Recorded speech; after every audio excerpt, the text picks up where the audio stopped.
வசனத்தை வாசிக்க போகிறோம். கர்த்தருடைய வார்த்தைக்கு நேராக வெளிப்படுத்தின விசேஷம் 13ஆம் அதிகாரம் 1வது வசனத்தை வாசியுங்கள். வெளிப்படுத்தல் 13:1 வாசியுங்கள். பின்பு நான் கடற்கரை மணலின் மேல் நின்றேன். அப்பொழுது சமுத்திரத்திலிருந்து ஒரு மிருகம் எழும்பி வர கண்டேன். அதற்கு 7 தலைகளும் 10 கொம்புகளும் இருந்தன. அதன் கொம்புகளின் மேல் 10 முடிகளும் அதன் தலைகளின் மேல் தூஷணமான நாமமும் இருந்தன. கண்களை மூடுவோம். நல்ல தகப்பனே, சர்வ வல்லமையுள்ள எங்கள் ஆண்டவரே, இந்த அருமையான நேரத்திற்காக உமக்கு ஸ்தோத்திரம். நாங்கள் கூடி வரும்படி தேவனாகிய கர்த்தர் பாராட்டி இருக்கிற தயவுக்காக உமக்கு ஸ்தோத்திரம். இந்த காலை வேளையிலே அப்பா, எத்தனையோ தியாகத்துக்கு மத்தியில் இந்த ஜனங்க வந்து உட்கார்ந்துருக்குறாங்க. ஆண்டவரே, எவ்வளோ பேர் வேலையை இன்றைக்கி லீவ் போட்டு வந்து உட்காந்துருக்குறாங்க. அத்தனை பேருக்கும் ஒரே நோக்கம் தான், உம்முடைய வார்த்தையை கேட்க வேண்டும் ஆண்டவரே, உம்முடைய வசனத்தை கேட்க வேண்டும். உம்முடைய பாதப்படியிலே வசனத்துக்காக வந்து உட்கார்ந்த மரியாளுக்கு எடுபடாத நல்ல பங்கை சொல்லிக் கொடுத்த எங்கள் ஆண்டவர் இந்த நாளிலும் அப்படி ஒரு நல்ல பங்கை சொல்லிக் கொடுக்க வேண்டுமே நாங்கள் செபிக்கிறோம். வழி நடத்தும் பொறுப்பெடுத்துக் கொள்ளுங்கப்பா, எங்கள் ஆண்டவர் இயேசு கிறிஸ்துவின் நாமத்தில் பிதாவே, அல்லேலூயா. வெளிப்படுத்தின விசேஷம் 13ஆம் அதிகாரம் 1வது வசனத்தில், பின்பு நான் கடற்கரை மணல் மேல் நின்றேன். சமுத்திரத்திலிருந்து ஒரு மிருகம் எழும்பி வர கண்டேன். அதற்கு 7 தலைகளும் 10 கொம்புகளும் இருந்தன அப்படின்னு இருக்கு. இந்த வசனத்திலிருந்து தான் நாம் இன்னைக்கு காலை வேளையில் கர்த்தருடைய வார்த்தையை நாம் பார்க்க போகிறோம். எதற்காக இந்த வசனத்தை நாம் பார்க்கிறோம் அப்படிங்கிறதுக்கு காரணம் இருக்கிறது. பொதுவாக நாம் திருச்சபைக்கு வருவதற்கு ஆண்டுடைய வருகை ஒரு காரணமாக இருக்கிறது என்று சொல்லி நாம் பார்க்கிறோம். இயேசு மீண்டும் வரப்போகிறார், நாம் அவருடைய வருகையிலே போக போகிறோம். இந்த திருச்சபையை கர்த்தர் எதற்காக எடுத்துக்கொண்டு போகிறார் அதுவும் இருக்கிறது. எதற்காக எடுத்துக்கொண்டு போகிறார்? உன்னத பாட்டில் நீங்கள் வாசிச்சிங்கன்னா, ஆண்டவர் வந்து மணவாட்டிக்கு வந்து கதவை தட்டுவார். 5ஆம் அதிகாரத்தில், என் புறாவே, என் உத்தமியே, கதவை திற அப்படின்னு சொல்லுவார். ஆனால் அவங்க என்ன பண்ண மாட்டாங்க, திறக்க மாட்டாங்க. அவங்க படுத்துக்கிட்டே பேசுவாங்க. 3வது வசனத்துலேருந்து இருக்கும், படுத்துக்கிட்டே பேசுவாங்க. இந்த மாதிரி, நான் நித்திரை பண்ணினேன், என் இருதயமோ விழித்திருக்கிறது, நான் வந்துட்டு என் வஸ்திரத்தை களைந்தேன், பாதங்களை கழுவினேன், இப்படிலாம் சொல்லிகிட்டே இருப்பாங்க. பார்த்தா மணவாளன் போயிடுவார், நேசர் போயிடுவார். போன பிறகு மணவாட்டி அவரை தேடி வருவாங்க. வரும்போது பார்த்தீங்கன்னு சொன்னால், வழியிலே காவலர்கள் அவரை பிடித்து அடித்து அவள் மேல் வஸ்திரத்தை உரிந்து கொண்டார்கள் அப்படின்னு இருக்கும். அதற்கு பிறகு மணவாட்டி மணவாளனை தேடி தொடர்ந்து போவாங்க. அப்பொழுது மணவாளன் வந்து சேர்த்துக்கொள்வார்னு இருக்கும். இது எதற்கான ஆவிக்குரிய அர்த்தம்னா, இந்த கதவை தட்டுறதுங்கிறது வந்து வெளிப்படுத்தல் 3:20, இதோ நான் வாசப்பணியில் நின்று கதவை தட்டுகிறேன், ஒருவன் என் சத்தத்தை கேட்டு திறந்தால். இப்போ அந்த இடத்துல மணவாட்டி திறக்கலை, உன்னத பாட்டில் திறக்கலை. இப்போது மணவாளன் போயிட்டார். அதே மாதிரி இயேசு கிறிஸ்து மீண்டும் வரப்போகிறார். இதுதான் கதவு தட்டப்படுகிற சத்தம். இப்போ உங்களுக்கு ஆண்டவர் வந்து வரப்போகிறேன், கதவை திற அப்படின்னு சொல்லிட்டு இருக்கிறார். ஒரு சில சபைகள் கதவை திறக்காது, பேசிக்கிட்டே இருக்கும். அப்போ மணவாளன் போயிடுவார். போன பிறகு இந்த மணவாட்டியை பிடிச்சு என்ன பண்ணுவாங்களாம், காவலர்கள் அடித்து பிடித்து அவளை என்ன செய்வாங்களாம், நிர்வாணமாக்கி அவளை வந்து உபத்திரவப்படுத்துவாங்கன்னு இருக்கும். இதைத்தான் நம்ம என்ன சொல்கிறோம், இயேசு வந்துட்டு போன பிறகு போகாத சபைகள், கைவிடப்பட்ட சபைகள்னு சொல்லுவோம், அந்த சபைகளுக்கு மிகப்பெரியதான ஒரு உபத்திரவ காலம் ஒன்று வரப்போகிறது என்று சொல்லி பார்க்கிறோம். இதுவரைக்கும் உலகம் பார்க்காத ஒரு உபத்திரவ காலம் கிறிஸ்தவத்துக்கு வரும். அதான் ஃபைனல் ட்ரிபுலேஷன், அதாவது கிரேட் ட்ரிபுலேஷன் அப்படின்னு சொல்லுவாங்க. ஸோ அந்த உபத்திரவ காலத்தில் நீங்கள் நானும் மாட்டக்கூடாது, தப்பிச்சிடணும். அதுக்காக தான் முன்பதாகவே கர்த்தர் என்ன செய்கிறாரு, ஒரு அழைப்பை ஒன்று கொடுக்குறார். நினிவே ஜனங்களுக்கு கொடுத்தா மாதிரி, நோவா கொடுத்தா மாதிரி ஒவ்வொருத்தருக்கும் அந்த அழைப்பு கொடுக்கப்படும். அதை லோத்துக்கு கொடுத்தா மாதிரி கொடுக்கப்படும். ஆனால் ஒரு சில சபைகள் என்ன செய்யாது, அந்த அழைப்பை ஏற்றுக்கொள்ளாமல் கைவிடப்படுவார்கள். அப்படி கைவிடப்படும் பொழுது அவர்களை உபத்திரவப்படுத்துறதுக்கு என்று ஒரு கவர்மெண்ட் வரும். நீங்கள் நல்லா கவனித்து பார்த்தீங்கன்னா, திடீர்னு ஒரு நாள் ரோம சாம்ராஜ்யம் எழும்பி சபைகளை பயங்கரமாக துன்பப்படுத்துச்சு 1ஆம் நூற்றாண்டில். அதற்கு பிறகு கொஞ்ச நாள் கழித்து பார்த்தீங்கன்னா 10 ராஜாக்கள் வந்தாங்க, அதாவது ரோம சாம்ராஜ்யத்தில். அவர்கள் அதே மாதிரி கொடுமைப்படுத்தினாங்க. அதற்கு பிறகு கம்யூனிசம், நாசிசம், ஃபேசிசம்னு சொல்லி சபையை ஒவ்வொரு காலகட்டத்திலும் ஒவ்வொரு விதமான உபத்திரவப்படுத்தும், துன்பப்படுத்தும். ஆனால் இப்போ வரப்போகிறது அது எல்லாவற்றுக்கும். நீங்கள் வாசித்து பார்த்தீங்கன்னு சொன்னால், ஆண்டவர் சொல்லுவார், அந்த அரசாங்கத்தை பற்றி, அந்த கவர்மெண்ட்டை பற்றி ஆண்டவர் சொல்லுவார். இதே மாதிரி தானியேல் புஸ்தகம் 7ஆம் அதிகாரம் 23வது வசனத்தை வாசிங்கள். தானியேல் புஸ்தகம் 7ஆம் அதிகாரம். அவன் சொன்னது, 4ஆம் மிருகம் பூமியிலே உண்டாகும், 4ஆம் ராஜ்யம். மிருகம்னா என்ன அர்த்தம்? திருப்பி வாசிங்க. அவன் சொன்னது, 4ஆம் மிருகம் பூமியிலே உண்டாகும், 4ஆம் ராஜ்யம். மிருகம்னா என்ன அர்த்தம்? ராஜ்யம்னு அர்த்தம். இப்போ நீங்கள் வெளிப்படுத்தல் 13:1 என்ன வாசிங்க? சமுத்திரத்திலிருந்து ஒரு மிருகம் எழும்பி வர கண்டேன். அப்படின்னா என்ன அர்த்தம்? ஒரு ராஜ்யம் எழும்பி வர கண்டேன். சமுத்திரம்னா ஜனங்கள்னு அர்த்தம். நம்ம சொல்லுவோம்ல ஜன சமுத்திரம் அப்படின்னு சொன்னோம்ல, சமுத்திரம்னா ஜனங்கள்னு அர்த்தம். அதுக்கு எப்படி வசனம் இருக்குதானா, வெளிப்படுத்தல் 17:15 அந்த வேசி உட்கார்ந்திருக்கிற தண்ணீர்களை கண்டாயே, அவைகள் ஜனங்களும் கூட்டங்களும் ஜாதிகளும் பாஷைக்காரருமாம் அப்படின்னு இருக்கும். அப்படின்னா ஜனங்கள்னா யாரை குறிக்குது? சமுத்திரம்னா எதை குறிக்குது? ஜனங்களை குறிக்குது. சமுத்திரத்திலிருந்து ஒரு மிருகம் வருகிறது அப்படின்னா என்ன அர்த்தம்? ஜனங்கள் மத்தியிலிருந்து ஒரு ராஜ்யம் வருகிறது என்று அர்த்தம். அந்த ராஜ்யம் எப்படி இருக்கும்? இப்ப தொடர்ந்து வாசிங்க, தானியேல் புஸ்தகம் 7:23. எல்லா ராஜ்யங்களை பார்க்கிலும் வேறாயிருந்து, அது எல்லா ராஜ்யங்களை பார்க்கிலும் வேறாயிருந்து பூமியை எல்லாம் பட்சித்து. நல்லா கவனிங்க, இதான் வரப்போற கவர்மெண்ட், அடுத்து வரப்போற கவர்மெண்ட். நம்ம காலத்துல கர்த்தருக்கு சித்தமானால் நாம் பார்க்க போகிற கவர்மெண்ட். அது எல்லா ராஜ்யங்களை பார்க்கிலும் பட்சித்து அதை மிதித்து அதை நொறுக்கி போடும். அந்த 10 கொம்புகள் என்னவென்றால் இருக்கட்டும். அப்ப நல்லா கவனிங்க, இந்த ராஜ்யம் எப்படி இருக்க போகுது? பூமி எல்லாம் பட்சித்து மிதித்து நொறுக்க போகுது. the worst government in the universe. இது வரைக்கும் உலகத்துல வந்ததிலேயே, பூமியில உருவானதிலேயே இதுதான் இருக்கிறதுலேயே worst அப்படின்னு சொல்லி பார்க்கிறோம். அந்த கவர்மெண்ட் கிட்ட இருந்து நாம் தப்பிக்கணும். அது ஒரு காரணம். அது மட்டும் இல்லை, ஆண்டவர் மணவாட்டியை கூட்டு போய் மணவாளன் வந்து திருமணம் பண்ணுவார், அதெல்லாம் வேற. ஆனால் இந்த அழைப்பு எதுக்கு கொடுக்கப்படுகிறதுனா, அதில் ஒரு காரணம் என்னன்னா, வரப்போற ஒரு ஒஸ்ட் கவர்மெண்ட் கிட்ட இருந்து உங்களை என்னையும் காப்பாற்றுறது. எப்பவுமே ஆண்டவர் பாருங்க, ஒரு பெரிய பிரச்சனை வருதுன்னா அதுக்கு முன்னாடி நம்ம தப்பிக்கிறதுக்கான ஒரு வழியை சொல்லுவார். அந்த வழியை நாம கேட்டு தப்பிச்சிட்டோம்னா ஓகே. நம்ம சுயத்தில் இதில் அதெல்லாம் மாட்டோம் அப்படிம்போம் பாருங்க, அவன் தான் மாட்டிக்கிட்டு முழிப்பான். அது எப்படின்னு உங்களுக்கும் தெரியும். நீங்கள் உங்கள் எக்ஸ்பீரியன்ஸில் பார்த்துருப்பீங்க உங்கள் லைஃப்பில். கர்த்தர் சில காலங்களுக்கெல்லாம் முன்னாடி உலகம் முழுக்க வாசலை திறந்து வச்சார். போனவெல்லாம் தப்பிச்சிட்டான், இருந்தவெல்லாம் மாட்டிட்டான். நான் சொன்னது யூதர்களை. நீங்கள் யாரையாவது நினச்சிங்கன்னா அதுக்கு நான் பொறுப்பு இல்லை. நான் சொன்னது யூதர்களை. யூதர்களுக்கு ஆண்டவர் வந்து எல்லா நாட்டையும் வழிவாசலை திறந்து போக சொன்னார். அப்போ நேபுகாத்நேச்சர் காலத்தில் போனவங்கெல்லாம் என்ன பண்ணிட்டாங்க? தப்பிச்சிட்டாங்க. எங்க நாடு எங்க மொழி, நான் இங்கே தான் இருப்பேன் அடி சம்மடி வாங்கினான். ஆண்டவர் நொறுக்கி போட்டு தேவாலயத்தெல்லாம் இடிச்சாருன்னு சொல்லி பார்க்கிறோம். அதை சரி பண்ணிட்டு திருப்பி ஆண்டவர் துறப்பார், வர சொல்லி திருப்பி வந்துடணும். அதே மாதிரி தான் இந்த உபத்திரம் வரத்துக்கு முன்னாடி கர்த்தர் என்ன பண்ணுவார்னு கேட்டிங்கன்னா, நம்ம தப்பிக்கிறதுக்கு ஒரு வழி சொல்லுவார். இப்போவும் அந்த வழியை தான் கர்த்தர் நமக்கு சொல்றார். ஆனால் இப்போ இருக்கிற வழி வேற நாட்டுக்கு போகிறது இல்லை, பரம நாட்டுக்கு போகிறது. ஏன்னா இப்போ வரப்போகிறது பூமி எல்லாம் பட்சிக்க போகுது.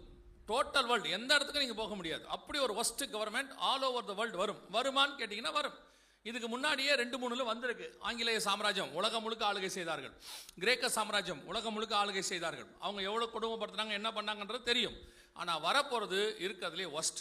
அந்த கவர்மெண்ட் வர்றது எந்த அளவில், எவ்வளோ தூரத்தில் இருக்குது, அவங்க வந்து என்ன பண்ண போகிறாங்க, இப்போ அவங்க எந்த அளவுக்கு ஆயத்தமாக இருக்கிறாங்க அப்படிங்கிறத நம்ம பார்க்க போகிறோம். சரி, அந்த கவர்மெண்ட் வரப்போது அவங்க தான் அந்த கவர்மெண்ட்டுங்கிறதுக்கு என்ன அடையாளம் அப்படின்னு கேட்டிங்கன்னா, அந்த வெளிப்படுத்தல் 13:1 நீங்கள் வாசிச்சிங்க இல்லையா, பின்பு நான் கடற்கரை மணல் மேல் நின்றேன், சமுத்திரத்திலிருந்து ஒரு மிருகம் எழும்பி வர கண்டேன், அதற்கு 7 தலைகளும் 10 கொம்புகளும் இருந்தன. அந்த 10 கொம்பு தான் நமக்கு அடையாளம். ஏன் அப்படின்னு கேட்டால், முதல்ல அந்த 10 கொம்புனா என்ன அர்த்தம்? வெளிப்படுத்தல் 17:12 சொல்லுது, நீ கண்ட 10 கொம்புகளும் 10 ராஜாக்களாம் அப்படின்னு இருக்கு. இந்த 10 பேர் என்ன செய்வாங்க அப்படின்னா, முன்பதாகவே வந்து அவனுக்கு வழியை ஆயத்தம் பண்ணுவாங்க. அந்த வசனம் சொல்லுது, அவர்கள் இன்னும் ராஜ்யபாரம் பெறவில்லை. 13வது வசனம் சொல்லுது, அவர்கள் ஒரே யோசனை உள்ளவர்கள், தங்கள் வல்லமையும் அதிகாரத்தையும் மிருகத்திற்கு கொடுப்பார்கள். அப்ப அந்த 10 பேர் வந்து என்ன பண்ணுவாங்க, வல்லமை அதிகாரத்தெல்லாம் ரெடி பண்ணி அந்த கவர்மெண்ட் கிட்ட கொடுத்து அந்த கவர்மெண்ட்டை ஸ்ட்ராங் பண்ணுவாங்க. அப்ப நமக்கு அந்த கவர்மெண்ட் வரப்போகுதுங்கிறதுக்கு என்ன அடையாளம்னா, அதுக்கு முன்னாடி 10 பேர் வருவாங்க. அந்த 10 பேர் வந்துட்டாங்கன்னா பின்னாடி அந்த கவர்மெண்ட் வந்து உலகத்தை என்ன செய்ய போகுது, நாசம் பண்ண போகுது அப்படின்னு அர்த்தம். இப்போ எப்படி யோவான் ஸ்நானகன் முன்னாடி வந்தார்னா பின்னாடி யார் வரப்போறன்னு அர்த்தம், இயேசு கிறிஸ்து வரப்போகிறார்னு அர்த்தம். அதே மாதிரி தான் இந்த 10 பேர் வந்துட்டாங்கன்னா பின்னாடி அந்த கவர்மெண்ட் வரப்போகுதுன்னு அர்த்தம். அப்போ அந்த 10 பேர் யார் வந்திருக்கிறாங்களா, என்ன பண்றாங்க அப்படின்னு சொல்லி பார்க்கும்போது, 2ஆம் உலக யுத்தம் முடிஞ்ச உடனே ஒரு மிகப்பெரியதான கூட்டமைப்பு உருவாக்கப்பட்டது. அந்த கூட்டமைப்புக்கு பெயர் யூரோப்பியன் எக்கனாமிக்கல் கமிட்டி அப்படின்னு பேர், EEC அப்படின்னு சொல்லுவாங்க. அது ஆரம்பிக்கும் போது 6 பேரோட ஆரம்பிச்சாங்க. அப்புறம் 9 பேராச்சு. அப்புறம் 1950-51 அது 10 பேராக மாறியது. மாறின பிறகு அந்த 10 பேர் அந்த கூட்டமைப்புக்கு பெயர் தான் இப்பொழுது என்னன்னு கேட்டீங்கன்னா யூரோப்பியன் யூனியன் என்பதாகும். இதுதான் அந்த 10 நாடுகளுடைய கூட்டமைப்பு. நீங்க இப்போ வேர்ல்டு ஃபுல்லா பார்த்துட்டு இருக்கிறீங்க இல்லையா, இவங்க தான் அந்த 10 நாடுகள் கூட்டமைப்பு யூரோப்பியன் யூனியன்.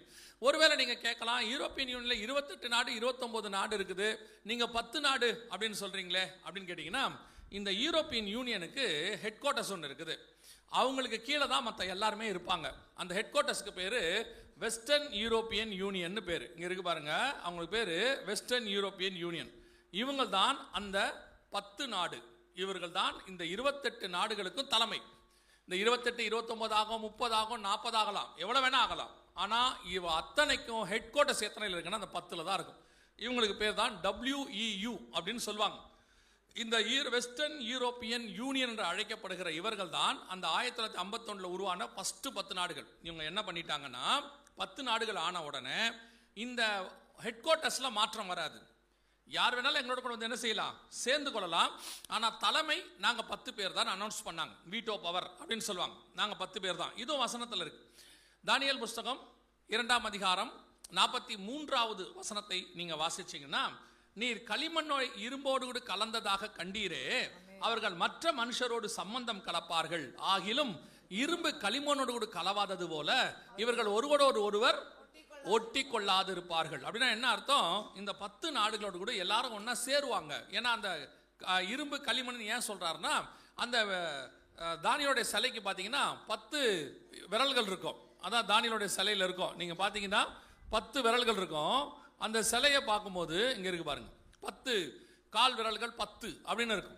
அதுல இருக்கும் 2ஆம் அதிகாரத்துல இருக்கும். அந்த 10 விரல்கள் தான் 10 கொம்புகள் அப்படின்னு அர்த்தம். இந்த 10 கொம்புகள் தான் 10 ராஜாக்கள், அப்படின்னா 10 நாடுகள் அப்படின்னு அர்த்தம்.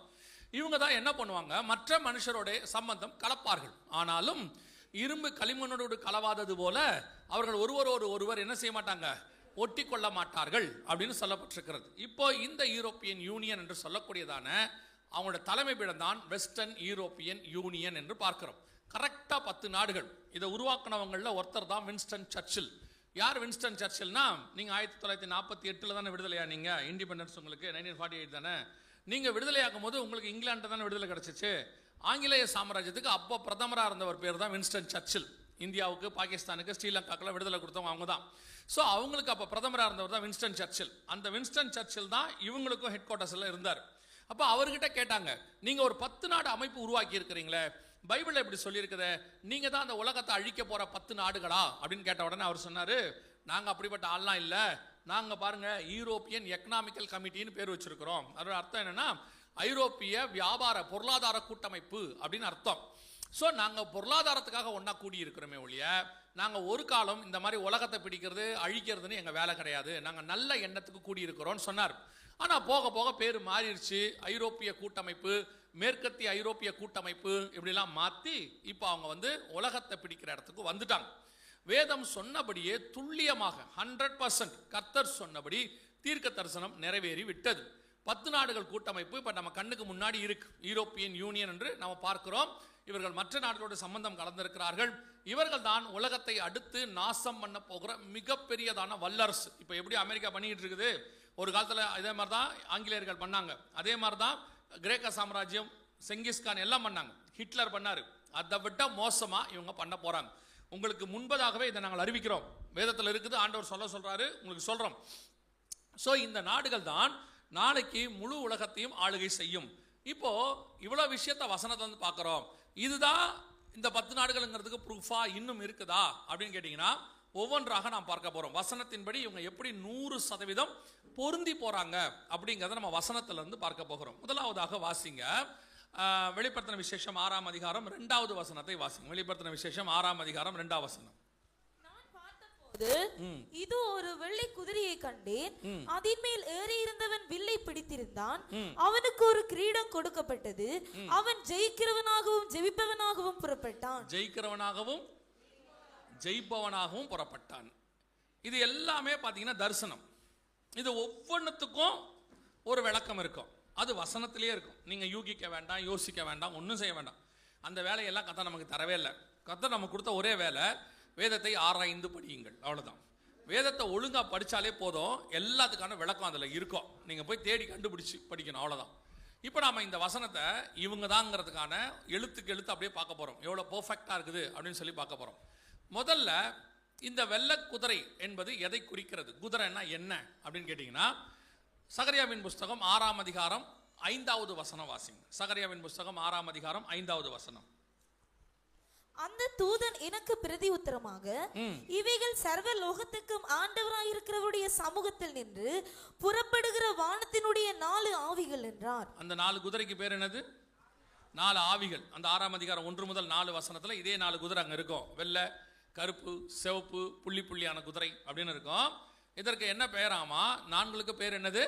4 ஆவிகள். கடைசி காலத்துல உலகத்துல ராஜ்யத்தை செய்ய போற ஒரு ஆவி, உலகம் முழுக்க அழிக்க போகிறதான ஒரு ஸ்பிரிட். இதை நாம வேதத்துல அந்தி கிறிஸ்துவின் ஆவி அப்படின்னு நம்ம சொல்லுவோம். எங்க இருக்குன்னு கேட்டீங்கன்னா, நீங்க வாசிக்க வேண்டாம், அப்புறம் போய் நீங்க வீட்டில் வாசிச்சுக்கோங்க. 1 யோவான் 2:18 வாசிக்க முடியும். 2 தெசலோனிக்கேயர் 2ஆம் அதிகாரம் 3 முதல் 9 வசனங்களில் நீங்கள் வாசிக்க முடியும். இந்த அந்தி கிறிஸ்துவோடைய ஆவி என்ன அப்படின்னு சொல்லி பார்க்க போறோம். இவங்க உலகம் முழுக்க என்ன செய்வாங்க? ஆளுகை செய்வாங்க. அந்த ஸ்பிரிட் வெள்ளை குதிரை அப்படிங்கிறது இதை குறிக்குது. இப்போ இதன் மேல் ஏறி இருந்தவன், இந்த வெள்ளை குதிரை அப்படிங்கிறதுக்கு இன்னொரு அடையாளம் இருக்கு. நம்ம எல்லாருக்கும் தெரியும், வெள்ளை குதிரைங்கிறது உலக பிரகாரமா என்னத்தை குறிக்கும்? வெள்ளை கலருங்கிறது சமாதானத்தை குறிக்கும். இவர்கள் புறப்படும் போது சமாதானத்தோடு கூட புறப்படுவார்கள் என்று சொல்லி பார்க்கிறோம். எங்கெங்க இருக்குது அப்படின்னு கேட்டீங்கன்னா, தானியேல் புஸ்தகம் 11ஆம் அதிகாரம் 21வது வசனத்தை வாசிங்கள். தானியேல் 11:21 வாசிங்கள். அவன் ஸ்தானத்தில் அவமதிக்கப்பட்டவன் ஒருவன் எழும்புவான். அவன் ஸ்தானத்தில் அவமதிக்கப்பட்டவன் ஒருவன் எழும்புவான். இவனுக்கு ராஜ்யபாரத்தின் மேன்மையை கொடாதிருப்பார்கள். ஆனாலும் இவன் சமாதானமாய் நுழைந்து இச்சகம் பேசி ராஜ்யத்தை கட்டிக்கொள்ளுவான். வசனம் தெளிவா சொல்லுது. இவன் நுழையும் போது எப்படி நுழைவான்? சமாதானமாய் நுழைந்து. இந்த அரசாங்கம், இந்த ஆவி பூமிக்குள்ள நுழையும் போது எப்படி நுழையும்? சமாதானமாய் நுழையும் அப்படின்னு சொல்லி நம்ம பார்க்கிறோம். இந்த தீர்க்க தரிசனம் எப்ப நிறைவேறுச்சு, எப்படி நீங்க கண்டுபிடிக்கலாம்னு பாத்தீங்கன்னா, கவனிங்க. இது 2012க்கான சமாதானத்துக்கான நோபல் பரிசு. இது 2012. சவுண்ட் இருக்குதா?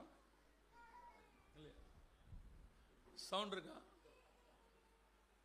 சரி, அவர் என்ன சொல்றாங்க அப்படின்னா, இந்த வீடியோ எதை பத்தி சொல்லுது அப்படின்னு கேட்டீங்கன்னா, ஒருத்தர் அனௌன்ஸ் பண்றாரு பாருங்க.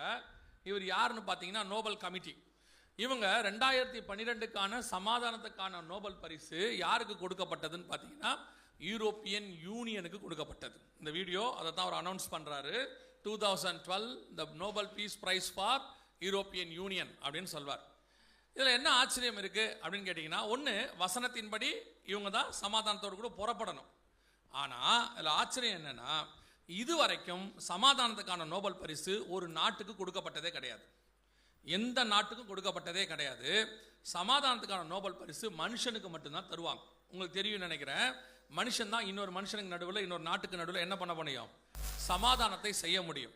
சமாதானம் பண்ணுகிறவர்கள் பாக்கியவான்கள் அப்படின்னு இருக்கு. அப்போ இந்த சமாதானத்துக்கான நோபல் பரிசை மனுஷனுக்கு கொடுத்துக்கிட்டே இருந்தாங்க.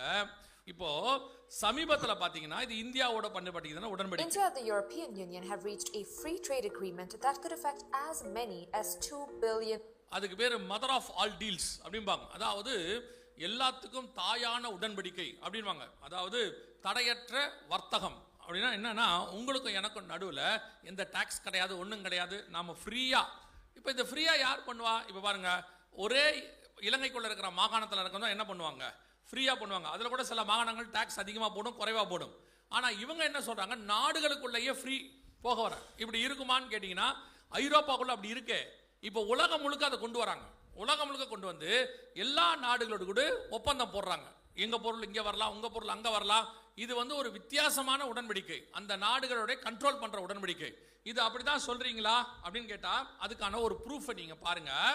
இது யூரோப்பியன் யூனியன் கொடி. இது யூரோப்பியன் யூனியன் கொடி. இந்த யூரோப்பியன் யூனியன் கொடி பொதுவா எங்க இருக்கணும்னு கேட்டீங்கன்னா, அந்த நாட்டில் தானே இருக்கணும், அந்தந்த நாட்டில் தானே இருக்கணும். நல்லா கவனிச்சு பாருங்க. இது எந்தெந்த நாட்டில் இருக்கிற காரோடைய வாகனங்களுடைய நம்பர் பிளேட். சரியா? எல்லா நாட்டிலையும் இருக்கும் அந்த நம்பர் பிளேட். இந்த எல்லா நம்பர் பிளேட்லையும் பாருங்க, இந்த யூரோப்பியன் யூனியன் கொடி இருக்கும். ஏன் இருக்கு? ஒரே கொடி உலகம் முழுக்க இருக்கிற எல்லா நாட்டிலையும் இருக்கும், நீங்க பார்க்க முடியும். இது ஏன் வச்சிருக்கிறாங்க அப்படிங்கிறது அந்த நாட்டில் இருக்கிற மக்களுக்கு தெரியாது. எதனால் அப்படி போடப்படுகிறது அப்படின்னு கேட்டீங்கன்னா, உங்க ஸ்ரீலங்காலையும் இருக்கு, ஸ்ரீலங்கா நம்பர் பிளேட்லையும் இருக்கு. அதையும் நாங்கள் வச்சிருப்போம் நினைக்கிறேன். இதில்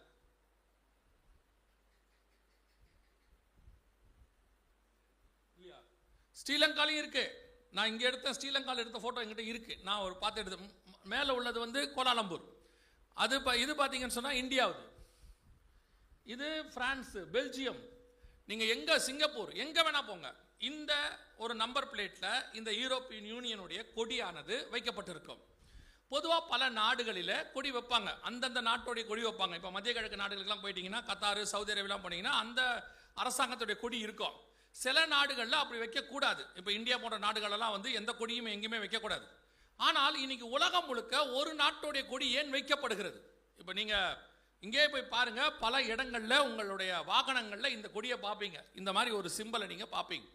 இது ஐரோப்பியன் யூனியனுடைய ஆளுகையானது உலகம் முழுக்க அவங்க ஒரு ஒப்பந்தத்தை போட்டு உலகம் முழுக்க இதை தங்கள் கண்ட்ரோல்ல கொண்டு வருவதற்கான ஒரு அடிப்படை வேலையை செஞ்சு முடிச்சாச்சு. நான் சொல்றேன், செய்ய போறாங்க கிடையாது, செஞ்சு முடிச்சாச்சு. எனக்கு தெரிஞ்சு 20 வருஷமா இந்த வேலை நடக்குது. எல்லா நாட்டோடையும் ஒன்னொன்னா இவங்க என்ன செய்யறாங்க, ஒப்பந்தத்தை போட்டுக்கிட்டே வராங்க. இவர்கள் கர்த்தர் சொன்னபடியே கடைசி காலத்தில் சமாதானத்தை அறிவிக்கிறவர்களாய் புறப்பட்டு அதை மாதிரி அது மட்டுமல்ல ஒரு உடன்படிக்கை கையில் எடுத்து எல்லா நாட்டையும் தங்கள் கண்ட்ரோல் கீழே கொண்டு வருகிற வேலையை செஞ்சு முடிச்சாங்க. அடுத்துதான் இவர்கள் எழும்பி வருவார்கள். அடுத்த வல்லரசாக இவங்க இருப்பாங்க. எப்படி நீங்க அடுத்த வல்லரசாக இவங்க இருப்பாங்க அப்படின்னு சொல்றீங்கன்னு கேட்டீங்கன்னா, நீங்க இப்போ நேத்து வந்தவங்களுக்கு தெரியும். யாரெல்லாம் நேத்து வந்தீங்க? காலையில் கொஞ்சம் பேர் வந்திருக்கிறாங்க, மாலையில் வந்தவங்க. சரி, அப்ப சரி, நேத்து நாங்க ஒரு யுத்தத்தை பத்தி பார்த்தோம். இப்ப நடந்துகிட்டு இருக்கிற யூரோப்பியன் யூனியனுடைய யுத்தத்தை பத்தி, சாரி, ரஷ்யா ஈரானுடைய யுத்தத்தை குறித்து பார்த்தோம். இந்த யுத்தம் எதுக்காக நடைபெறுகிறதுங்கிறதுக்கான ரீசன் என்ன ஏது எல்லாம் பார்த்தோம். அதுல ஒரு ரீசன் நல்லா கவனிங்க. ஒரு வல்லரசு விழுந்து இன்னொரு வல்லரசு எழும்பணும்னா ஒரு யுத்தம் ஒன்று வரணும். முதலாம் உலக யுத்தம் முடிவடையும் போது இங்கிலாந்து வல்லரசாக இருந்துச்சு. 2ஆம் உலக யுத்தம் முடியும் போது அமெரிக்கா வல்லரசாக இருந்துச்சு. இப்போ இது 3ஆம் உலக யுத்தம் ஸ்டார்ட் ஆயிருக்கு. இது முடியும் போது பாருங்க, இப்ப இருக்கிற வல்லரசு கீழே விழும். எது விழும்? அமெரிக்கா கீழே விழும். விழுமான்னு கேட்டீங்கன்னா விழ தொடங்கிடுச்சு. அமெரிக்காவுடைய வீழ்ச்சி தொடங்கிடுச்சு. இப்பவும் எழுதியிருக்காங்க, இங்க பாருங்க, இவங்க என்ன சொல்றாங்க பாருங்க, அமெரிக்காவுடைய வீழ்ச்சி தொடங்கிடுச்சுன்னு எழுதுறாங்க.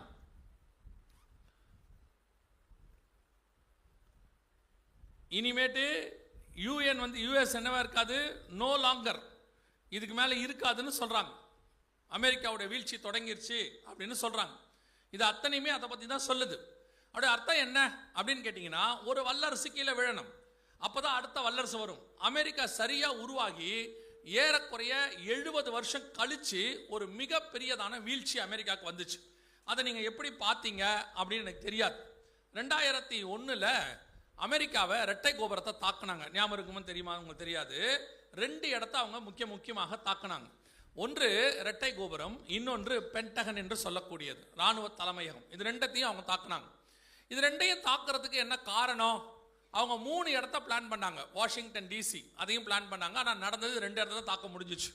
இந்த 2ஐயும் தாக்கிறதுக்கு என்ன அடையாளம் அப்படின்னு கேட்டீங்கன்னா, உலக பிரகாரமாக கேட்டீங்கன்னா அது ஒரு தீவிரவாத தாக்குதல் அப்படின்னு முடிச்சிருவாங்க. ஆனால் நீங்களும் நானும் அதுக்கு பின்னாடி இருக்கிற தேவ திட்டத்தை பார்க்கணும். அமெரிக்கா உலக வல்லரசா இருக்கிறதுக்கு காரணம் 2 பலம். நீங்க வாசிங்க, வெளிப்படுத்தல் 17:13 வாசிங்க. வெளிப்படுத்தல் 17:13 வாசிங்க.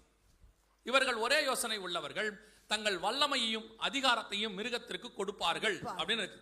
அப்போ இவர்கள் ஒரே யோசனை உள்ளவர்கள், தங்கள் வல்லமை அதிகாரம். வல்லமை அதிகாரம்னா என்ன அர்த்தம் அப்படின்னு கேட்டீங்கன்னா, ஒரு நாடு பவர்ஃபுல் வல்லரசா இருக்கிறதுக்கு 2 முக்கியம். ஒன்று படைபலம், இன்னொன்று பணபலம். அதாவது ஒன்று வந்து பொருளாதாரம், இன்னொன்று வந்து ராணுவம். இது 2ம் ஸ்ட்ராங்கா இருந்துச்சுன்னா அந்த நாடு தான் என்னது, வல்லரசு அப்படின்னு அர்த்தம். அமெரிக்கா இது 2லையும் ஸ்ட்ராங்.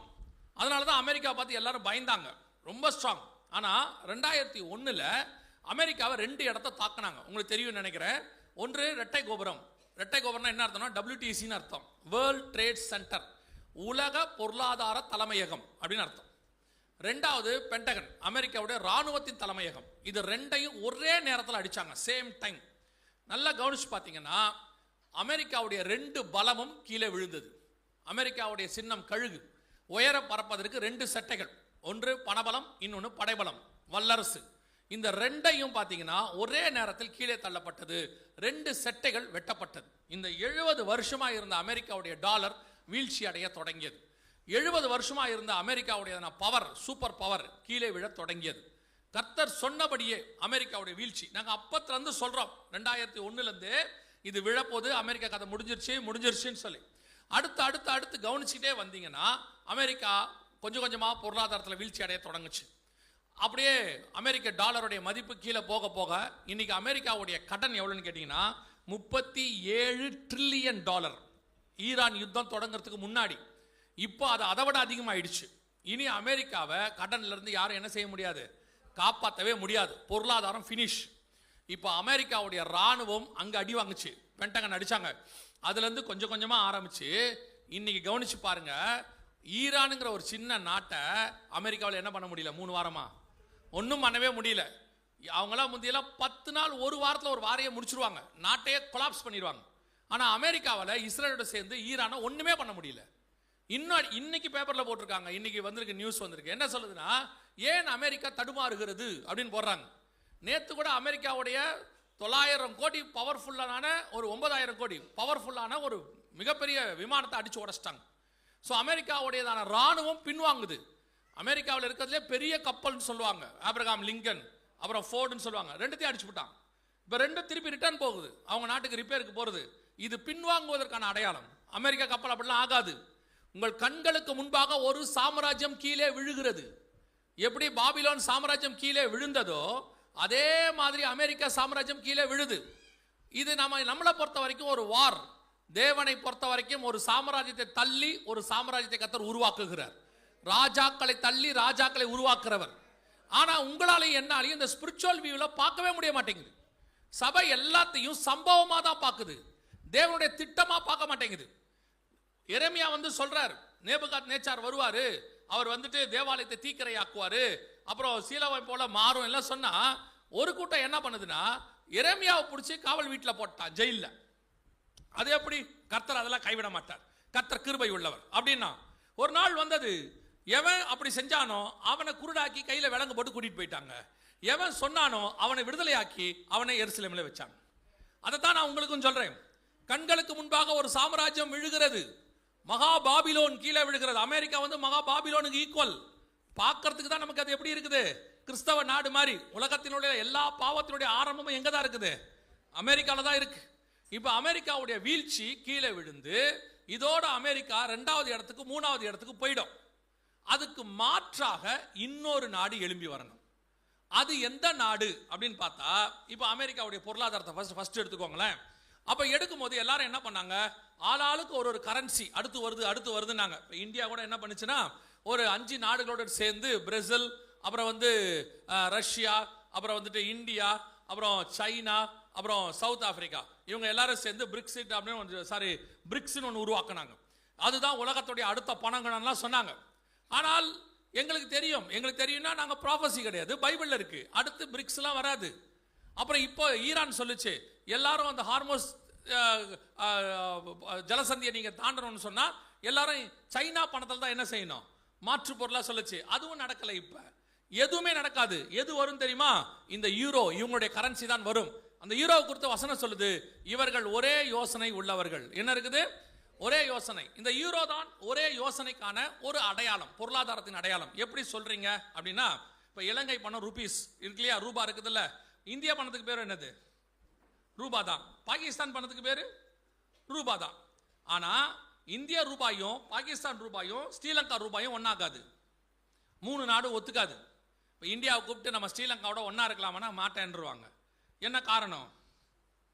இந்தியாவுடைய பொருளாதாரம் ஸ்ரீலங்கா விட 3 மடங்குக்கு மேல இருக்கு. அப்போ அவங்க என்ன பண்ண மாட்டாங்க, ஒத்துக்க மாட்டாங்க. இப்போ இந்த நாடுகள் 28 நாடுகள் இவங்க இருக்கிறாங்க பாருங்க, இந்த 28 நாடுகள் இருக்கு இல்லையா, இவங்க பாத்தீங்கன்னா அத்தனை நாடுகளோடையும் ஒரே கரன்சியா மாத்திட்டாங்க. அதுல மேல உள்ளவங்க இருக்காங்க, கீழே உள்ளவங்க இருக்கிறாங்க.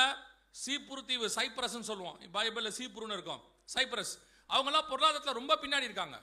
இங்கிலாந்து மேல இருக்குது, எத்தனையோ நாடுகள் கீழே இருக்குது. ஆனா எல்லா நாட்டு கரன்சியும் ஒழிச்சிட்டு ஒரே கரன்சியா மாத்தியாச்சு. அந்த கரன்சிக்கு பேர் தான் யூரோ. இதுதான் யூரோ, ஒரே கரன்சி. எப்படி சாத்தியம்? எப்படி 28 நாடு ஒத்துக்குச்சு? எப்படி 28 நாட்டு மக்கள் ஒத்துக்கிட்டாங்க நம்ம கண்ணுக்கு முன்னாடி? அதெல்லாம் ரொம்ப பாரம்பரியமிக்க கரன்சி. ஜெர்மனியில மார்க்னு ஒன்று இருந்துச்சு, பிரான்ஸ்ல பிராங்க்னு இருந்துச்சு, இப்போ இத்தாலியில ரூஃபல்னு இருந்துச்சு. இந்த எல்லா கரன்சியும் இப்போ கூட லேட்டஸ்டா போர்ச்சுகல் உள்ள வந்துருச்சு. எல்லா கரன்சியும் வேண்டாம், நாங்கள் ஒரே கரன்சி, புது கரன்சி யூரோ அப்படின்னு சொல்லி ஒரே யோசனை உள்ளவர்கள். வேதத்தில் சொன்ன 17-13 நம் கண்களுக்கு முன்பாக 100%. சரி, இவங்க தான் அடுத்த பொருளாதாரமா, இவங்க தான் உலகத்தை ஆளுகை செய்ய போகிற அடுத்த பொருளாதாரமா அப்படின்னு கேட்டிங்கன்னா, ஒரு பக்கம் பிரிக்ஸுங்கிறாங்க, ஒரு பக்கம் சைனாவுடைய யுவானுங்கிறாங்க, ஆளாளுக்கு ஒரு கரன்சியை சொல்லிக்கிட்டு இருக்கிறாங்க. ஆனால் உலகம் என்ன சொல்லுதுன்னு பார்த்தீங்கன்னா, தெளிவாக சொல்லுது, அடுத்த கரன்சி என்ன அப்படின்னு கேட்டிங்கன்னு சொன்னால் யூரோ தான் சொல்கிறாங்க. Why is the euro rising against the US dollar? இவங்க என்ன சொல்ல வராங்க? இது வந்து ஒரு ரெப்யூட்டட் பத்திரிக்கை. இவன் என்ன எழுதுறான்? எப்படி யூரோப்பியன் யூனியனுடைய யூரோ அமெரிக்காவுடைய டாலருக்கு எதிராக எழும்பி வருகிறது. என்ன இருக்கு?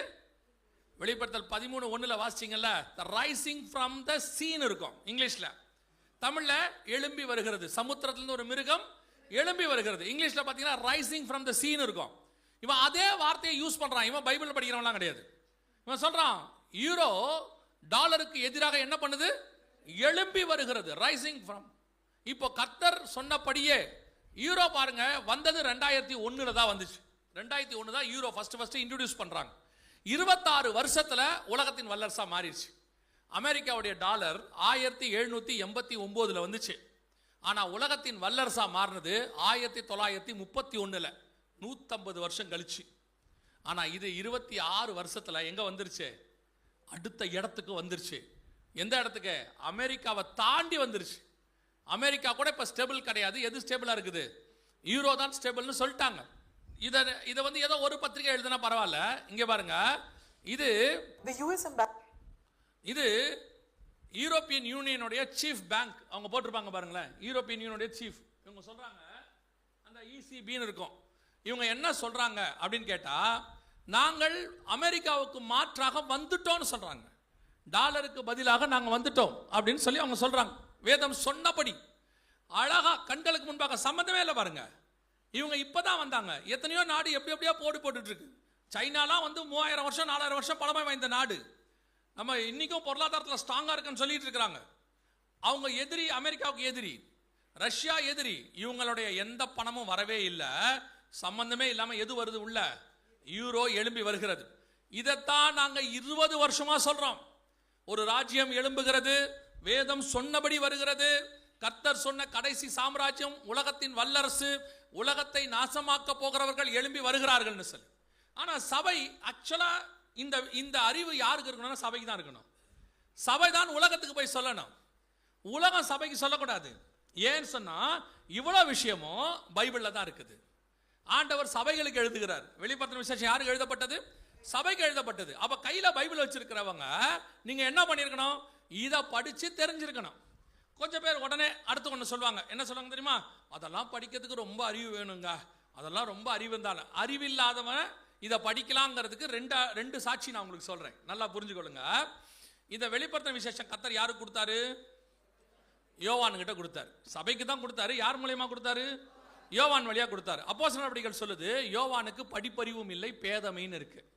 அவங்களை கொடுத்து என்ன சொல்லுது? அவர்கள் படிப்பறிவு இல்லாதவர்கள் என்றும் பேதமை உள்ளவர்கள் என்றும் வேதம் சொல்லுது. இப்ப சொல்லுங்க, இந்த வெளிப்படுத்தின விசேஷத்தை எழுதினவருக்கே அறிவில்லைன்னா, படிப்பறிவு இல்லைன்னா, படிக்கிற நமக்கு தேவையா?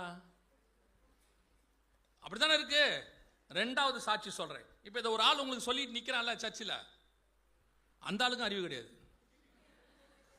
சிரிக்காதீங்க, உண்மைதான், நிஜமா சொல்றேன்.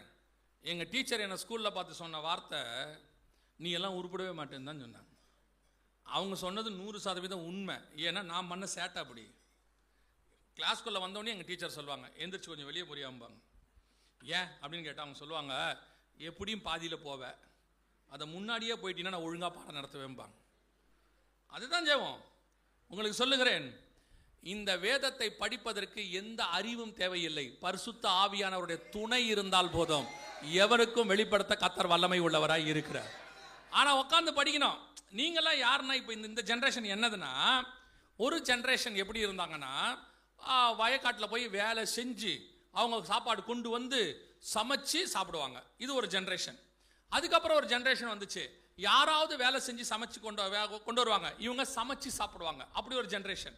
இப்போ ஒரு ஜென்ரேஷன் இருக்க, எல்லாத்தையும் காசு கொடுத்து வாங்குற ஜென்ரேஷன். அவங்க வேலையும் செய்ய மாட்டாங்க, சமைக்கவும் மாட்டாங்க, காசு கொடுத்து வாங்க போய் காசு கொடுத்து என்ன செய்வாங்க? வாங்கிட்டு வருவாங்க. இப்போ அதை விட மோசமான ஒரு ஜென்ரேஷன் வந்திருக்கு. இது போயும் வாங்காது, ஆர்டர் போடும். இந்த ஜென்ரேஷன் என்ன செய்யும்? போகணும் போகாது, வீட்லயே உட்காந்துக்கும். எல்லாம் எங்க வரணும்? அப்படியே சர்ச்சில் பாருங்க, ஒரு காலத்துல ஊழியக்காரங்க விசுவாசி கஷ்டப்பட்டு வேதத்தை படிச்சு தியானிச்சு கர்த்தருக்குள்ள வளர்ந்தாங்க. அதுக்கப்புறம் ஒரு ஜெனரேஷன் வந்துச்சு, அவங்க சர்ச்சில் போய் உட்காந்து செய்தி கேட்டுக்கிட்டு இருந்தாங்க. இப்போ ஒரு ஜெனரேஷன் இருக்கு, அது வீட்லயே உட்காந்துக்குது, ஆன்லைன்ல வரணும். அது சபைக்கும் வராது. இப்போ ஆன்லைன் நான் கட் பண்ணிட்டேன் தெரியுமா உங்களுக்கு? இதுல கிடையாது. கட் பண்ணிட்டீங்க தானே? ஆமா தானே? ஸ்கிரீன்குள்ள ஒருத்தர் உட்காந்துருக்காரு, கட் பண்ணிட்டீங்க தானே? எனக்கு இந்த ஆன்லைனில் பேசுறதே பிடிக்காது. அப்போ நீங்கள் நினைப்பீங்க, அப்புறம் உங்கள் வீடியோ முழுக்க நாங்கள் யூடியூப்பில் தானே பார்த்துருக்குறோம். ஆன்லைனில், அந்த ஆன்லைன் சொல்லலை, சர்ச்சுக்கு தான் எல்லாரும் வந்து கேட்கணும். சபைக்கு வர வேண்டியவன் வரணும், வர முடியாதவங்களுக்கு தான் நம்ம அதை ஆன்லைனில் எடுத்து அப்லோட் பண்ணுறோம். இங்கேயே உட்காந்துக்கோம், அதான் ஆன்லைனில் இருக்கே. இவங்க என்ன எப்படிப்பட்ட ஆள்னா, கஷ்டப்பட்டு சர்ச்சுக்கு கூட வரமாட்டாங்க. அதுக்கு ஒரு புது காரணம் சொல்கிறான். இப்போலாம் ரொம்ப தலைவலி முட்டி வலி, வர முடியலங்கிறான். தலைவலி முட்டி வலி உள்ளவங்க வந்தால் தானே சுகமாகும். இங்கே சபை என்பது ஹீலிங் சென்டர் தானே, இங்கே வந்தால் சுகமாகும் தானே. நீங்கள் வீட்டிலே இருந்தால் எப்படி சுகமாகும்? அதில் வேற ஒரு புது அன்றைக்கி ஒருத்தர் தியரி கண்டுபிடிச்சிருக்காரு. இதெல்லாம் எப்படி கண்டுபிடிக்கிறான்னு தெரில. அவர் சொல்கிறாரு, இப்பொழுது டிவி பெட்டியின் மேல் கை வைத்துக் கொள்ளுங்கள், நான் உங்களுக்காக ஜெபிக்க போகிறேன், டிவி பெட்டியிலிருந்து வல்லமை இறங்கும் அப்படிங்கிறாரு. இந்த அம்மா பாவம் நடக்க முடியல, நடந்து போய் டிவி பெட்டி மேல கை வைக்குது. பையன் ரிமோட்ல மாத்திட்டான் சேனல்ல. இப்ப அந்த அம்மா மேல என்ன அபிஷேகம் இறங்கும்? இன்னைக்கு இதுதான் சபையினுடைய நிலைமை. சபைக்கு வர்றது கஷ்டம், செய்தி கேட்கறது கஷ்டம், வசனம் தியானிக்கிறது கஷ்டம், ஜெபிக்கிறது கஷ்டம். உடனே ஜெபம் பண்ணுமா? யாராவது பவர் டவர் உள்ள ஆளை பிடிச்சி வச்சுக்கிறீங்க இல்லையா? ஒன்று பவர் உள்ள ஊழியக்காரை பிடிச்சிக்கிறீங்க, இல்லை டவர் உள்ள ஊழியக்காரை பிடிச்சிக்கிறீங்க. உடனே டவருக்கு அடிங்க, இல்லையா பவர் உள்ளவருக்கு அடிங்க. அதில் வேற ஒரு பெருமை, நான் ஃபோன் பண்ணா எப்பவும் அந்த பாஸ்டர் எடுப்பார், வேலை வெட்டி இல்லாமல் இருக்காருன்னு அர்த்தம். அப்போ என்ன அர்த்தம்? எப்போ ஃபோன் பண்ணாலும் அவர் ஃபோன் எடுக்கிறாருன்னு என்ன அர்த்தம்? வேலை இல்லாமல் இருக்கிறார். நீங்கள் யார் தெரியுமில்ல? உங்களை சொல்ல, நீங்களாம் தங்கம், நான் பேசுறது எல்லாமே ஜாஃபனாக்கு வெளியே, நீங்கள் யாரும் தப்பாக எடுத்துக்காதீங்க. இப்போ இருக்கிறதுக்குள்ள இது ஒரு ஆவிக்குரிய சோம்பேறிகள். பைபிள் வாசிக்கவும் முடியாது, ஜெபம் பண்ணவும் முடியாது. யாரையாவது ஜெபம் பண்ண சொல்ல ஃபோனில் பண்ணி, யாராவது செய்தி கொடுத்தா உட்காந்து கேட்கும், ஏதாவது பைபிள் ஸ்டடி பார்க்கும், ஆனால் வேதத்தை தியானிக்கவே மாட்டாங்க. ஆக்சுவலாக நல்லா தெரிஞ்சுக்கொள்ளுங்க, உங்களுக்கு சொல்லிக் கொடுக்கறது எதுனா உங்கள் விசுவாசத்தை தூண்டுவது மட்டும். நாங்கள் உங்களுக்கு கொடுக்கறது, இந்த கடைக்கெல்லாம் போனீங்கன்னா இங்கே தருவாங்களான்னு தெரியாது, சில கடைக்கெல்லாம் போனால் ஒரு சாம்பிள்னு ஒன்று எடுத்து கையில் கொடுப்பாங்க, டெஸ்ட் பண்ணி பாருங்க அப்படிமா. இந்த ஏர்போர்ட்லாம் போனீங்கன்னா ஒரு பெர்ஃப்யூம் சும்மா அடிச்சு காட்டுவாங்க, வாசனையை பாருங்கன்னு. அவ்வளவே சபைக்குள்ள நாங்கள் சொல்லி கொடுக்கிறது. இதுல உள்ள மொத்த பொக்கிஷத்தையும் நீங்க தான் வீட்டில் உட்காந்து தியானிச்சு எடுக்கணும். நீங்க தியானிக்கிறதும் இல்லை, ஜெபிக்கிறதும் இல்லை. அப்ப எப்படி இந்த சத்தியம் உங்களுக்கு தெரியும்? ஆனா சொல்றது மட்டும் என்ன சொல்லுவாங்க தெரியுமா? சபை மேல தூக்கி அப்படியே பழிய போட்டுருவாங்க. எங்க பாஸ்டர் இந்த மாதிரி எல்லாம் எடுக்கவே மாட்டாரு. எப்படி எடுப்பாரு? நீங்க வந்தா தானே எடுப்பாரு. நீங்க வரணும்ல சர்ச்சுக்கு. அதுல வேற எங்க பாஸ்டருக்கு ஒண்ணுமே தெரியாது, இவங்களுக்கு எல்லாம் தெரிஞ்சிடும். பாருங்க, ஒவ்வொருத்தருக்கும் ஒவ்வொரு கிருபை இருக்கு. அந்தந்த கிருபையை அவங்களுக்கு கர்த்தர் கொடுத்து வச்சிருக்கிறாரு. இப்போ உங்க சபை பாஸ்டர் நல்ல ஆராதனை நடத்துவார், என்ன பாட சொன்னீங்கன்னா கூட்டம் காலியா போயிடும், மொத்த பேர் எஞ்சி ஓடிடுவியா. எனக்கு பாட வராது, ஆராதிக்க வராது. ஆனால் தனிப்பட்ட முறையில் கர்த்தர் ஆராதிக்கிறது வேற, சர்ச்சில் ஆராதனை நடத்த வராது, ஆனால் அவருக்கு ஆராதிக்க வரும். ஒவ்வொருத்தரும் கர்த்தர் ஒன்னொன்னு கொடுத்துருக்காரு. எல்லாம் சேர்ந்து செஞ்சாதான் அதுக்கு பேரு ஒரு சர்ச்சு. நீங்க சபை மேல குறை சொல்றிய, ஊழியக்கார மேல குறை சொல்றிய, உங்க மேல இருக்கிற குறைய திருத்திக்கவே மாட்டேங்கிறிய. போய் நல்ல ஜெபம் பண்ணி வேதம் வாசிங்க. இந்த வேதத்திலுடைய மகத்துவங்கள் அத்தனையும் கர்த்தர் சொல்லி கொடுக்க வல்லமை உள்ளவராக இருக்கிறார். அல்லேலூயா. இனிமேட்டு வேதத்தை வாசி போன்றவங்க அல்லேலூயா சொல்லுங்க. இது வரைக்கும் வாசிக்கல.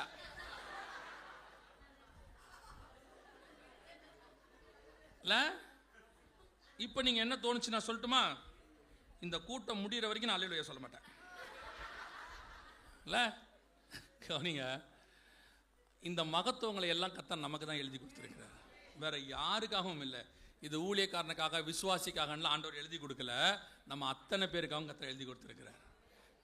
இதை வச்சுக்கிட்டு நம்ம ரெடி ஆகணும். இதை தெரியாட்டி நீங்கள் எப்படி ரெடி ஆவீங்க? பாருங்க, ஒரு கவர்மெண்ட் ரெடி ஆயிடுச்சு. நம்ம கண்ணுக்கு முன்னாடி பொருளாதாரத்தில் உலகத்தை ஆளக்கூடியவர்கள் என்ன செஞ்சுட்டாங்க? வந்து சேர்ந்தாச்சு. இப்போ நம்ம என்ன செய்ய போகிறோம்? இப்போ கர்த்தருடைய கிருபை நமக்கு ஒரு சான்ஸ் கிடைச்சிருக்கு இப்படி தியானிக்கிறதுக்கு. இன்னும் எத்தனையோ நாடுகளில் இந்த சான்ஸ் கிடைக்கல. இன்னும் நான் சொல்லுவேன், இப்போ நாங்கள் இங்கே வருவதற்கான வாய்ப்பே கிடையாது. ஏதோ ஒருடைய சர்ச்சில் நாங்கள் இந்த கேன்சல் பண்ணி அது இங்கே வந்திருக்கிறோம். கர்த்தர் நம்ம மேல் வைத்த கிருபை.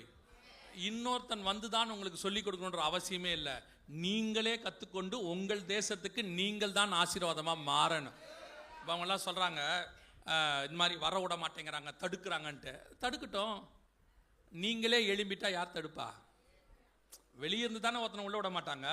உள்ளே இருக்கிற நீங்களே எழும்பிட்டா யார் தடுக்க முடியும்? அவ்வளோதானே. நீங்கள் இந்த தூரத்துலேருந்து வர செய்திக்கு காத்திருந்தீங்க. அதை விட முக்கியம், உங்களுக்கு நடுவிலிருந்து ஒரு ராஜா எழும்பணும். அதுதான் எப்போவுமே உங்களுக்கு ஆசீர்வாதமாக இருக்கும். அல்லேலூயா.